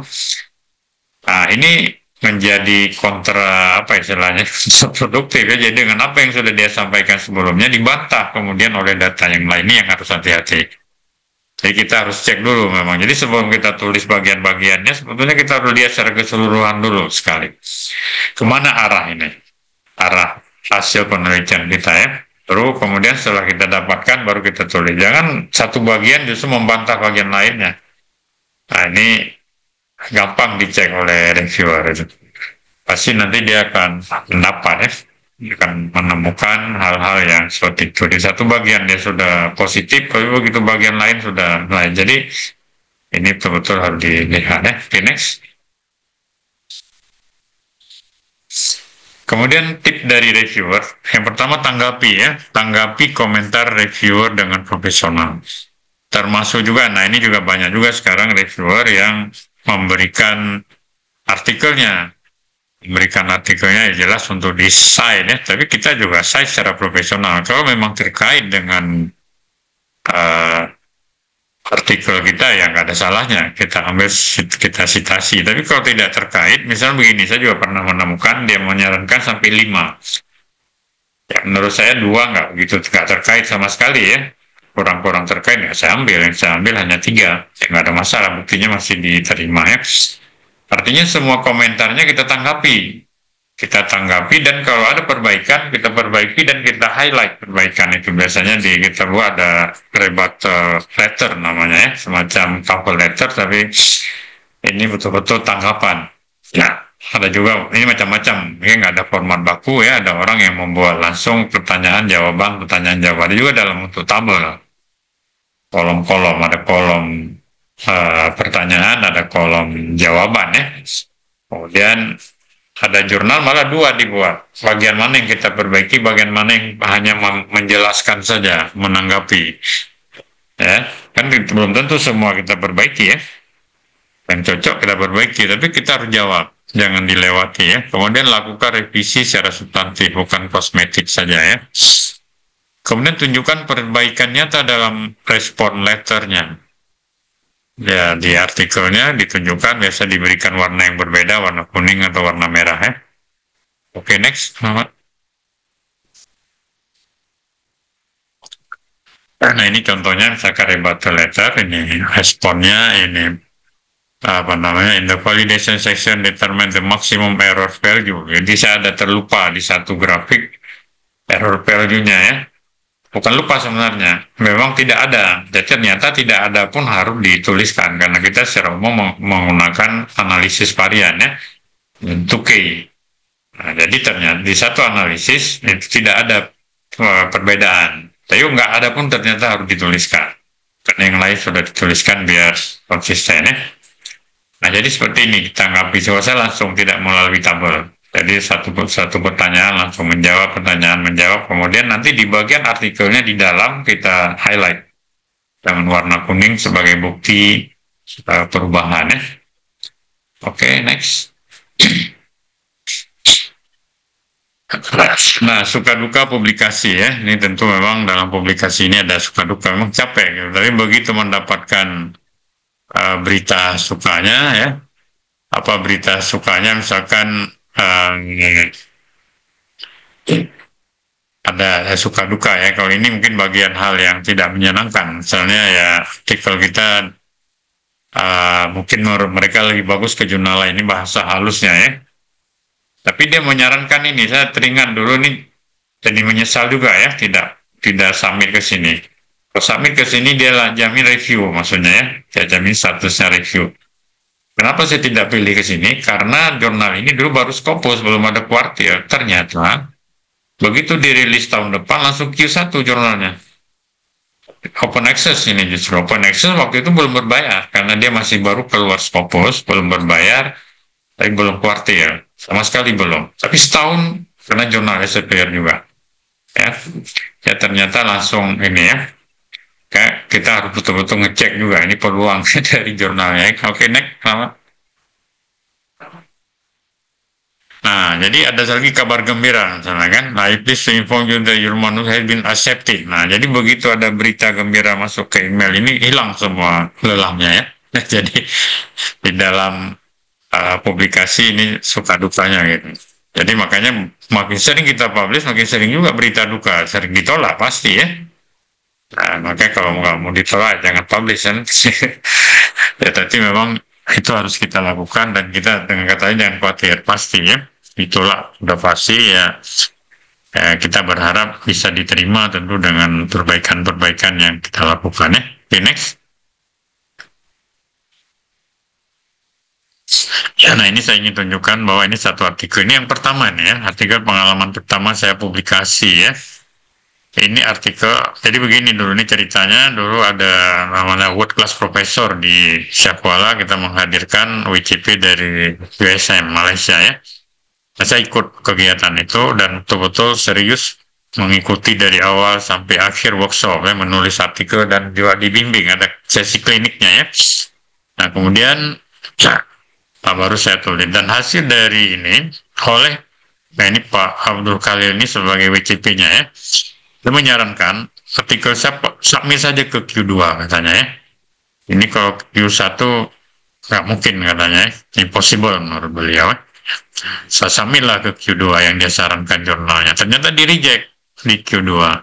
Setelah di reject menurut beliau coba perbaiki, cari Q2 yang lainnya. Saya perbaiki, saya submit ke sini loh. Ngapain di submit ke Q1? Di Q2 saja sudah di reject ya. Nah ternyata begitu submit di Q1 ini justru di ini ya, di review pertama. Jadi saya, wah ini sudah di review. Wah ini kalau sudah review kemudian ada hasil, saya tunjukkan, wah ini dari hasil reviewnya ada peluang untuk diterima ya, walaupun major revision. Dan ini ternyata diterima. Jadi kalau pengalaman pertama kita ini apa namanya, sudah diterima, nggak terlalu lama juga ya. Ini kalau kita lihat riset 12 Februari, 23 Maret ini ya, kemudian accepted 3 April ya. Jadi kemudian 11 April sudah ada di online. Jadi ya sekitar 2 bulan. 2 bulan itu sudah publish artikelnya ya. Ini saya pikir jadi penting Bapak Ibu untuk mencoba ya. Tapi memang artikel setelah ditulis saya juga melalui proses proofreading juga ya. Proofreading waktu itu saya sampai ke Enago ya. Kemudian Enago ada di kerjasama dengan Syahwala sehingga waktu itu ada diskon nih. Oke, next. Ini saya pikir tadi sudah dipaparkan oleh Pak Fikri, mungkin saya nggak perlu menginikan lagi ya. Kenali ciri-ciri jurnal predator, gunakan DOA, Scopus, Sinta untuk validasi dan juga hindari penipuan akademik dengan verifikasi ya. Jangan terburu-buru cek dulu sebelum publish. Tanyakan ke pakar yang sudah terbiasa publikasi ya. Oke, next. Nah, ini ada beberapa ciri jurnal yang ini mungkin. Jurnal predator, proses review biasa sangat cepat, tidak transparan, skop jurnal sangat luas ya. Email tidak resmi, tidak jelas editor dan afiliasinya ya. Kalau jurnal clone biasanya website menyerupai jurnal resmi tapi domain berbeda ya, tidak ditemukan situs. Kalau hijack ke jurnal menggunakan nama ISBN jurnal lama yang sudah mati biasanya, mengaku aktif kembali tanpa afiliasi penerbit asli, tidak tercantum di indeks resmi meskipun mengklaim terindeks ya. Jadi makanya sebelum kita ini lihat jurnal, cek dulu ke Scopusnya, benar nggak jurnal ini terindeks Scopus atau WOS. Memang yang paling gampang mengecek di Scopus. Makanya para penilai angka kredit juga dia melihat di jurnal Scopus biasanya. Oke, next Pak Rahmat, tinggal penutup ya. Ini yang terakhir mungkin dari saya, mungkin nanti kalau ada pertanyaan di sesi tanya jawab barangkali bisa lebih ini. Jadi ada semacam suggestion ya, untuk motivasi kita, write to be read, publish to be heard. Jadi isinya kita menulis ini harus punya cita-cita supaya artikel kita dibaca orang. Dibaca bukan hanya untuk mendapatkan angka-angka citasi sebenarnya ya, karena banyak juga orang citation, mensitasi sendiri supaya naik indeks dan sebagainya ya. Tapi yang kita inginkan tulisan kita itu dibaca oleh komunitas bidang keilmuan kita ya. Publish to be heard, supaya ini publikasi kita itu betul-betul diapresiasi orang lain ya. Bahkan jangan pula jadi kita tidak berharap artikel kita malah di-retract oleh pihak jurnal ya, cabut ya. Jadi publikasi adalah media berbagi ilmu, jadi ayolah mulai menulis dan berbagi pengetahuan, bukan hanya sekedar memenuhi tuntutan administratif, misalnya kita naik pangkat ya, sehingga kita betul-betul buru-buru ya. Jadi betul-betul tulislah ya. Termasuk, nah ini juga satu lagi, sekarang ini kita di Universitas Syahwala banyak juga dosen, termasuk profesor juga tidak sedikit yang tidak eligible juga untuk mengusulkan proposal karena tidak ada luaran. Nah, jadi supaya dapat luaran, betul-betul ini memang harus berbasis riset. Jadi riset yang kita buat itu memang bukan hanya sekedar membuat riset, tapi betul-betul orientasinya ke luaran publikasi ya. Jadi ketika membuat riset pun, menulis proposal riset pun kita sudah berpikir jauh ke depan bahwa hasil riset kita ini akan diterima di jurnal. Maka yang kita cari betul-betul adalah yang terbaru ya, atau novel. Oke, sekian demikian. Saya serahkan kembali ke Pak Rahmat sebagai moderator. Assalamualaikum warahmatullahi wabarakatuh.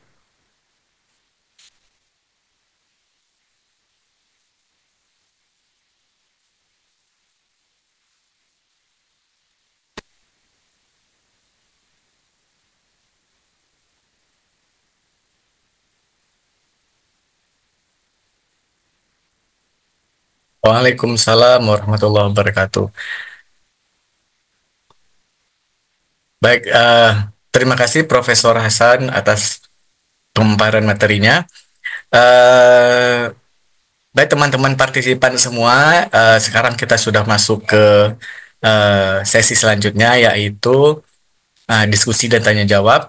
Mungkin karena ini mengingat waktu, pertanyaan, diskusi, dan tanya jawab ini kita batasi. Pertama, jadi aturannya teman-teman saya bilang kembali bahwa silahkan menggunakan emoticon raise hand.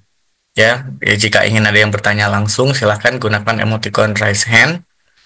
nanti akan dipersilahkan oleh panitia untuk dapat masuk ke sesi live tanya jawab.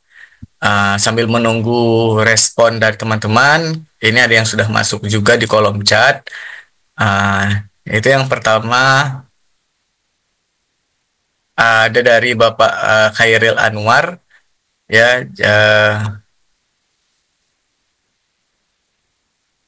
Oke, pertanyaan dari Pak Khairil Anwar ini kepada Prof Hasan. Assalamualaikum, Prof Hasan. Ini ada 2 pertanyaan ya. Oh ya, 1 pertanyaan ini yang diperbarui yang di bawah. Baik, Assalamualaikum Prof Hasan. Saya mau baca artikel Bapak, tunjukkan ada autor dari luar yaitu Dipu A. Gopakumar. Saya ingin bertanya, mengapa mengajak autor dari luar dan apa esensinya memasukkan autor dari luar dan bagaimana cara mengajak autor dari luar untuk terlibat pada manuskrip kita. Demikian pertanyaan saya. Terima kasih. Wassalam. Mungkin bisa langsung aja dijawab Prof Hasan. Bagaimana kita bisa memulai komunikasi autor dari luar dan kok bisa dia mau menyetujui masuk ke tim penulis kita? Oh ya, baik, terima kasih Pak Khairil. Jadi kebetulan autor dari luar itu memang artikel yang saya submit itu pada saat WCP dulu Pak. Jadi pada saat WCP itu termasuk tim dari Khalil itu, yang dari USM ya. Nah jadi tim dari beliau mungkin itu postdoc-nya Prof. Khalil waktu itu yang dibawa Prof. Khalil. Jadi ketika sesi klinik itu kita memang bukan satu saja yang terlibat WCP-nya ya. Nah, jadi kalau bidangnya terkait dengan bidang kita, ini otomatis kita harus juga memasukkan penulis lain yang memang betul-betul terlibat di dalam tulisan artikelnya ya. Jadi memang ada di sesi kliniknya ya. Nah, jadi ini linknya dari Prof. Khalil dari Malaysia dan postdoc-nya beliau. Waktu itu dia dari India ya, kalau tidak salah. Kemudian masuk ke dalam tim kita ya. Dan memang artikel ini sekarang saya paling banyak mendapatkan citation ya, sudah lebih dari 100 ya, mungkin kalau nggak salah sekitar 110 citasi ya dari jurnal ini karena memang melibatkan banyak penulis luar. Saya kira demikian mungkin Pak Khairil. Baik, terima kasih Prof. Hasan atas jawabannya. Mungkin sekedar tambahan Bapak Ibu, Pak Khairil ya, saya juga pernah itu menghubungi langsung penulisnya. Jadi kalau memang ada jurnal yang kita sering lihat, penulisnya sering kita baca, mungkin bisa kita email secara resmi, terus menanyakan apakah beliau suka dengan penelitian kita gini ya. Jadi menjalin komunikasi itu nggak susah sekarang, bisa melalui by email yang resmi yang ada di dunia maya ya. Selanjutnya ini ada yang angkat tangan, Mutia Nurrahmah. Silakan Mutia kalau mau di-on-kan mikrofonnya dan videonya silakan. Baik. Assalamualaikum warahmatullahi wabarakatuh. Waalaikumsalam warahmatullahi wabarakatuh. Ya, terima kasih atas pertanyaannya. Izin Prof, ini ada pertanyaan terkait dengan cover letter. Kemarin kami sempat submit di salah satu terus kami dimintai cover letter. Pertanyaannya, apakah ada format tertentu atau memang dari jurnal tersebut terkait cover letternya? Kemudian pertanyaan kedua, kemarin itu kami sempat submit juga di jurnal lain, terus kami sudah dapat LOA setelah melakukan review, tapi apakah ada kemungkinan peluang untuk jurnal kami ditolak lagi setelah menerima LOA atau seperti apa? Baik, terima kasih. Waalaikumsalam warahmatullahi wabarakatuh. Ya, mungkin tadi yang suara putus-putus mungkin bisa kita tangkap ya Profesornya.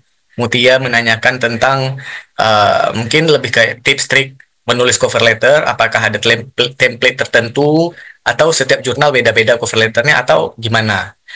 Terus yang selanjutnya kalau sudah keluar letter of acceptance, apakah ada kemungkinan ditolak kembali? Terima kasih. Silakan Prof. Oke, baik, saya pikir format cover letternya itu tidak ada, tapi kalau menurut saya isinya intinya itu adalah kita menuliskan surat sebenarnya, surat pengantar, tapi sebenarnya kan isinya itu sudah ada di bagian pendahuluan, cuma ini lebih ke intinya. Karena intinya kita betul-betul ingin menunjukkan sebenarnya ada dua hal yang sangat penting ya. Yang pertama terkait kebaruan. Apa sih kebaruan dari artikel kita, dan ini bahwa kita ingin meyakinkan editor bahwa artikel kita cocok publish di jurnal ini. Dan kalau kita submit di jurnal ini nanti akan banyak yang membaca dan segala macam gitu ya. Kemudian yang kedua terkait dengan masalah etika, termasuk approval dari semua author, bahwa author yang kita tulis di dalam artikel ini betul-betul setuju dengan publikasi kita, tidak ada konflik of interest dan sebagainya ya. Nah, ini penting bagi mereka itu untuk apa namanya ya, masalah-masalah etis ini saya kira sangat penting untuk kita sampaikan ya. Tidak ada format khusus Bu ya, jadi itu format bebas, tergantung kita. Semacam kita buat surat aja, surat pengantar, surat pada editor ya. Kita suratkan bahwa kita submit jurnal artikel kita dengan judul bla bla bla bla gitu kan. Aspek kebaruan apa nih yang kita banggakan dari jurnal ini, kemudian kita pastikan bahwa jurnal ini tidak ada konflik, ya udah selesai. Dan kemudian ya, kalau sudah ada LOE itu biasanya nggak pernah di reject lagi. Ini kan sudah ada letter of acceptance, memang kadang-kadang menunggunya terlalu lama ya. Saya sendiri ada pengalaman satu jurnal sampai sekarang belum terbit, padahal sudah hampir setahun mendapat LOE. Ini terlalu lama, jadi ada macam-macam memang pengalamannya. Ini sudah dapat LOE hampir setahun, tapi sampai sekarang belum, ternyata masih mengantri. Ini panjang sekali antriannya, masih mengantri, dan ada kemungkinan katanya mungkin di next issue dia bilang, mungkin sekitar bulan Oktober mungkin baru ini. Tapi biasanya kalau sudah LOE itu nggak mungkin lagi. Ini ya, kalau jurnal yang benar, yang bagus, bahkan dia cepat setelah dapat LOE itu nggak lama sudah publish biasanya ya. Ya tergantung lah masing-masing jurnal. Mungkin dia dapat LOE dulu, mungkin setelah itu baru ke konfirmasi dari kita, mungkin barangkali setelah oke semuanya baru kita bayar, baru dia publish macam-macam. Gitu. Ada jurnal LOE-nya belum terbit, bahkan dia sudah setelah dia accepted, tapi surat resminya nggak dikasih. Setelah bayar baru dia kasih, kemudian baru kita perbaiki artikel. Jadi macam-macam modelnya. Tapi yang jelas, kalau sudah dapat LOE itu biasa tidak akan ditolak lagi. Ya, saya kira demikian.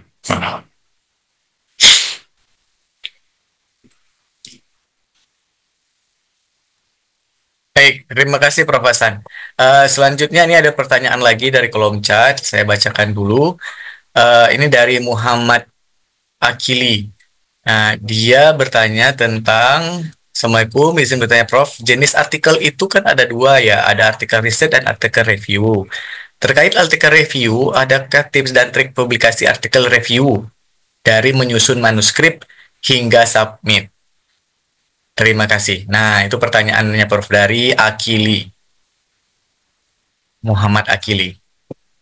Ya, saya sebenarnya belum ini ya, Muhammad ya, belum pernah membuat artikel review, baru berencana menulis artikel review karena rasanya belum begitu pede juga sebenarnya ya untuk menulis artikel. Tapi kalau kita melihat artikel review ini kan sebenarnya gabungan ya, lebih ini ya, lebih betul-betul lebih padat ya. Sebenarnya sama aja prinsipnya. Tapi saya mereview pernah mereview artikel review ya. Jadi artikel review, tapi sebenarnya kan prinsipnya sama. Kalau ada suatu permasalahan, kemudian penyelesaiannya dia studi pusaka ya, yang mencari artikel-artikel lain yang memang dari berbagai artikel yang sudah publish ya, yang sudah publish betul-betul dalam bidang ini sangat padat ya. Tapi memang saya secara pribadi ini belum pernah menulis artikel review nih Pak ya, masih artikel-artikel riset ya. Jadi belum sempat ini.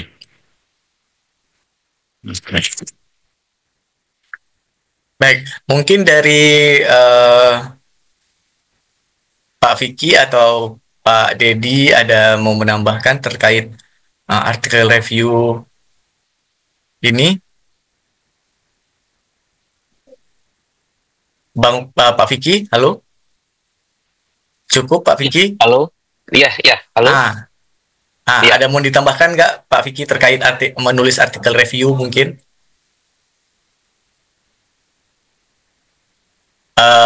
Menulis mungkin, tips trik atau cukup gitu?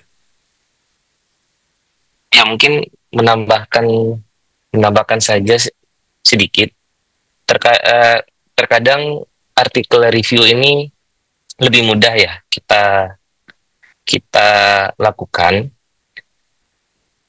Hal ini dikarenakan yang pertama, kita tidak perlu turun ke lapangan, cukup mengambil data sekunder saja. Namun fakta di lapangan membuktikan kalau artikel review, terutama systematic literature review, memiliki persentase penerimaan yang lebih rendah daripada original paper. Nah, artinya apa? Mungkin kita lebih gampang untuk melakukan penulisan artikel, mempersiapkan satu artikel. Namun tingkat penerimaannya lebih rendah. Artinya, yang perlu kita antisipasi adalah kita harus memiliki sesuatu yang kita tawarkan, dan yang paling gampang itu dari sudut pandang editor adalah kita menawarkan future direction.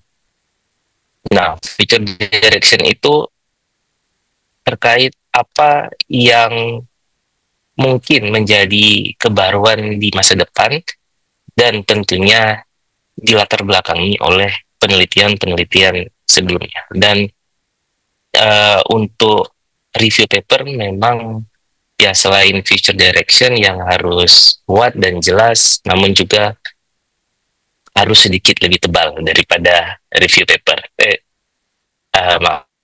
daripada original paper. Begitu Pak Rahmat. Baik, terima kasih Pak Vicky Kurnianda. Mungkin begitu ya Muhammad Akili. Saya juga sedikit cerita pengalaman, itu pernah pembimbing S3 saya menyuruh menulis paper review, dan itu beliau ketika saya suguhkan pustaka di bawah 50, beliau menolak tulisannya. Ya, jadi review paper itu beliau bilang kamu harus baca minimal 100 jurnal daftar pustaka baru boleh menulis artikel review. Nah, gitu ya, itu syarat dari promotor saya waktu itu ya. Jadi 100 jurnal harus kita baca baru kita disuruh tulis artikel review. Nah, mungkin beda-beda ya. Oke. Mungkin karena juga waktu terbatas, jadi saya cukupkan sesi tanya jawab. Akan kita lanjutkan ke sesi kuis. Nah, ini sesi kuis mungkin akan dipandu sama Mbak Indria Ramadhani ya, Mbak? Sesi kuis. Untuk sesi kuis, bagaimana Pak Vicky, dipandu oleh saya atau Dr. Rahmat? Ini ada keluar poll kuisnya nih. Gimana nih?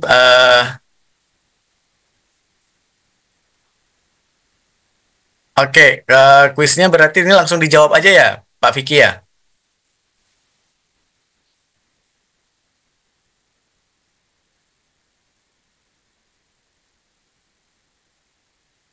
Iya, benar. Oke, teman-teman yang hadir, apa itu sudah muncul poll kuisnya? Silakan dijawab aja.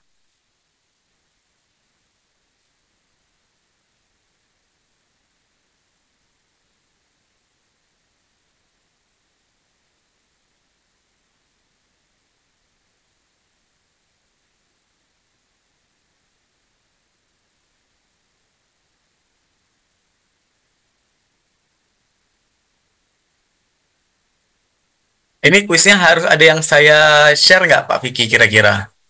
Oh, enggak ya, ini udah dijawab sendiri sama sama pesertanya ya. Oke, silakan terus Bapak Ibu diisi aja.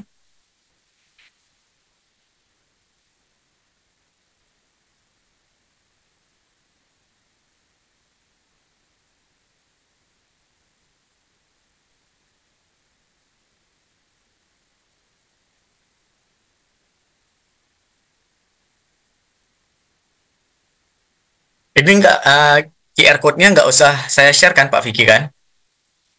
Iya, nggak Nggak. perlu kayaknya. Oke, berarti langsung ini udah jalan aja otomatis ya? Iya. Oke, baik. Oke.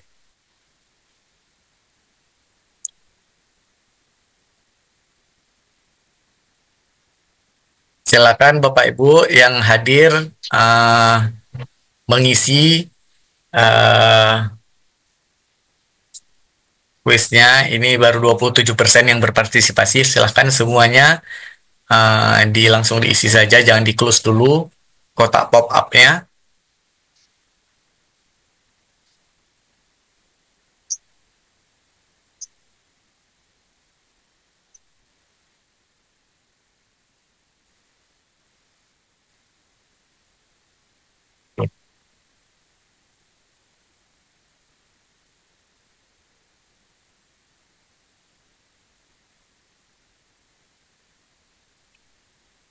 Jadi kuisnya Bapak Ibu saya ulangi, ada 5 pertanyaan. Silakan Bapak Ibu mengisinya sesuai dari pemaparan narasumber tadi ya.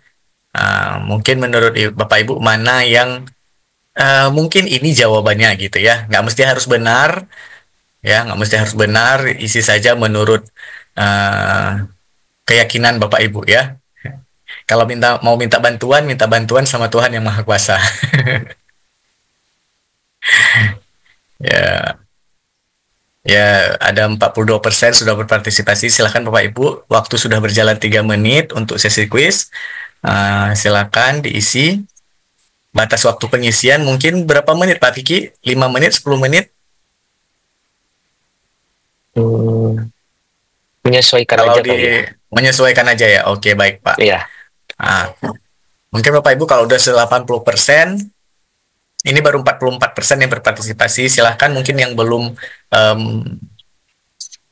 menjawab, nggak lama kok Bapak Ibu, cuman 5 pertanyaan. Ya, itu mungkin yang pertanyaan pertama itu bisa dijawab, tinggal diklik saja. Ya. Pertanyaan pertama itu mungkin bisa saya baca juga. Berikut adalah hal yang diperhatikan saat mencari jurnal tujuan Scopus, kecuali. Nah, silakan dijawab Bapak Ibu. Pertanyaan kedua, cara menyusun draft artikel yang baik dengan benar. Kira-kira bagaimana gitu ya. Silakan menurut keyakinan Bapak Ibu saja. Tidak ada jawaban yang benar, yang salah, dan segala macam ya. Nanti akan dicek pemahamannya. Pertanyaan selanjutnya. Berikut adalah software pendukung yang digunakan untuk memeriksa tingkat similarity draft artikel. Kecuali. Nah, silakan Bapak Ibu dijawab. Ya, sudah 61% yang berpartisipasi, sudah meningkat. Ayo Bapak Ibu, yang 40% lagi, kemana ini? Ya, pelan-pelan naik ya, sudah 63%. Sampai pertanyaan terakhir itu, hal yang perlu dihindari agar menekan tingkat penolakan artikel adalah, ya,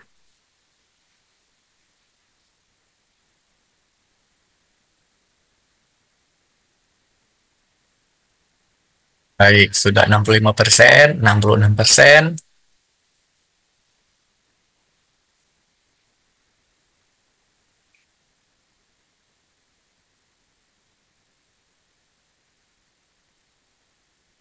Baik, Bapak Ibu, saya ulangi para peserta.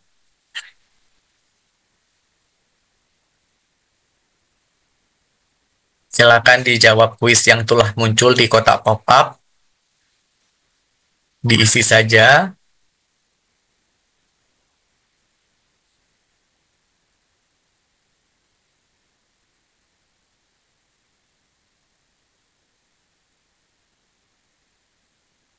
Ya, sudah jalan 73% Bapak Ibu.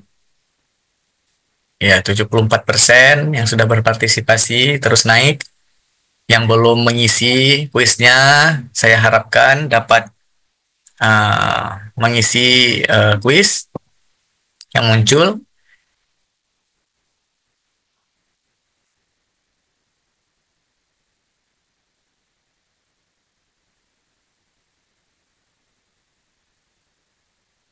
Baik, sudah 75% yang berpartisipasi. 25% lagi kita tunggu Bapak Ibu, para peserta yang hadir. Bagi yang sudah isi, saya harap jangan meninggalkan ruangan terlebih dahulu.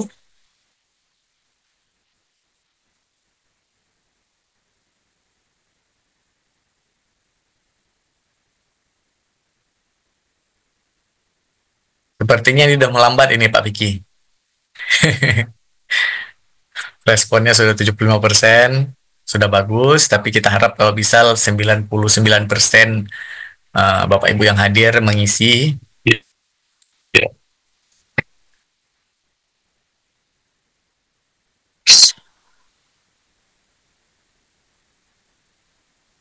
Silakan Bapak Ibu, kami ulangi ya. Muncul kotak pop-up di layar Zoom.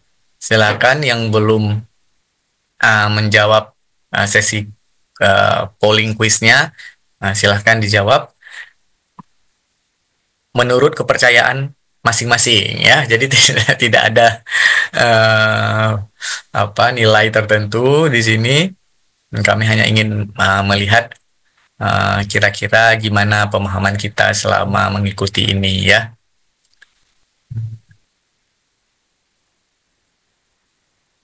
Ayo Bapak Ibu, sedikit lagi. Mau mencapai 80%. Ayo kita dukung sama-sama. Yang belum mengisi, silahkan.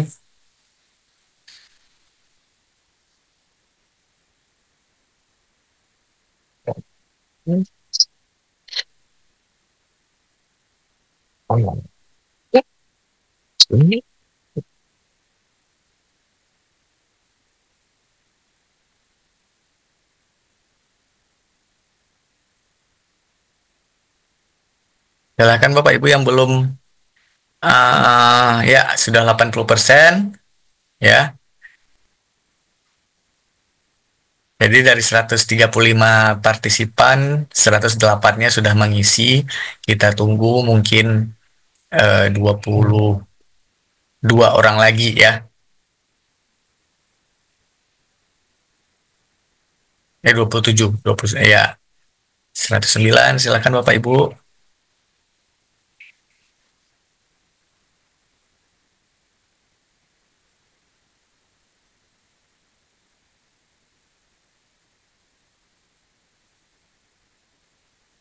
Ya, Pak Vicky, ini waktunya juga sudah mau habis, Pak Vicky. Udah 9 menit berjalan. Mungkin pas 10 menit kita end-kan saja, boleh? Oke, kita end. Tunggu pas 10 menit ya. Jadi Bapak Ibu, ada waktu sekitar 10 detik hitung mundur sebelum polling kita tutup.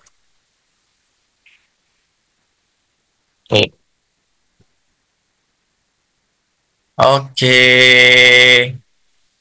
Ya, tutup aja Pak Vicky.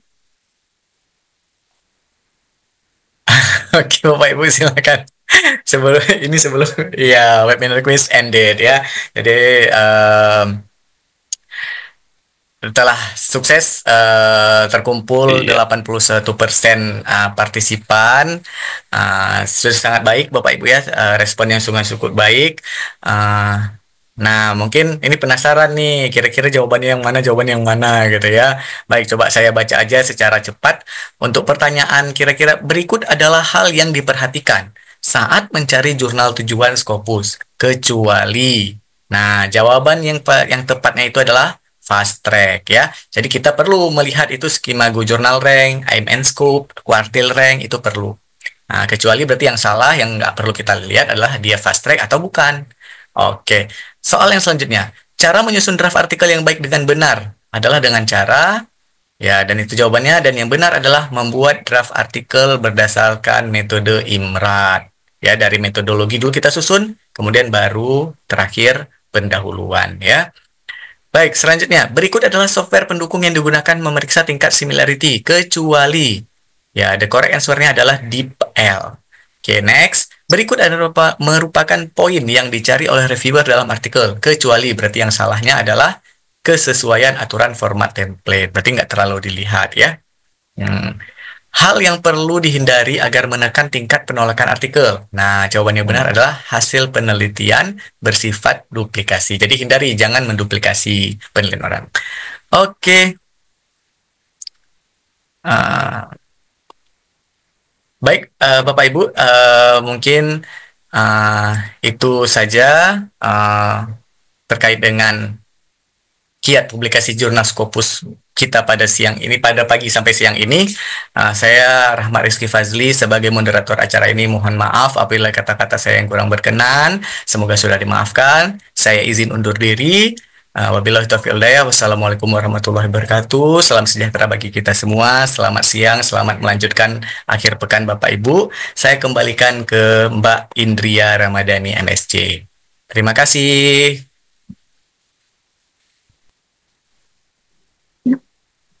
Terima kasih untuk moderator kita pada siang hari ini, Bapak Dr. Ahmad Rizky Fazli.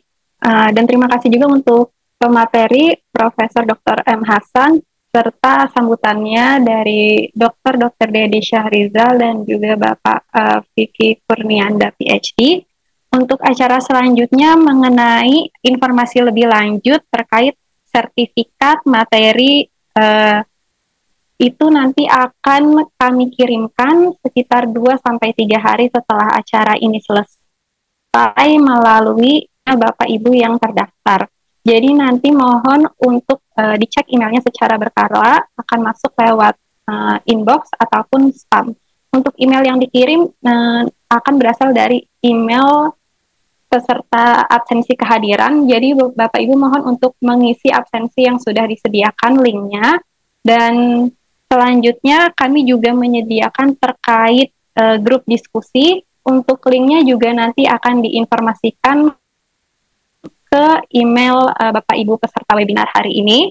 Dan terkait sesi mentoring 101 dengan pihak Enago ataupun Elsevier, ini untuk peserta yang beruntung. Jadi kami melihat peserta yang beruntung ini dari partisipasinya dan juga saat mengikuti kuis seperti apa. Jadi mohon ditunggu saja terkait email pemberitahuannya. Mungkin saja Bapak Ibu di sini ada beberapa orang yang beruntung untuk mengikuti sesi diskusi tadi ya. Baik, terima kasih kepada Profesor Dr. M. Hasan MSI yang sudah menjadi pembicara pada siang hari ini, serta keynote speech-nya Dr. Dedi Syahrizal, juga Vicky Kurnianda PhD, serta moderator kita pada siang hari ini, Dr. Ahmad Rizky Fazli. Semoga ilmu yang disampaikan, tips dan trik, dan juga saran kepada seluruh peserta webinar ini dapat bermanfaat untuk mendukung publikasi artikel lebih lanjut ke depannya.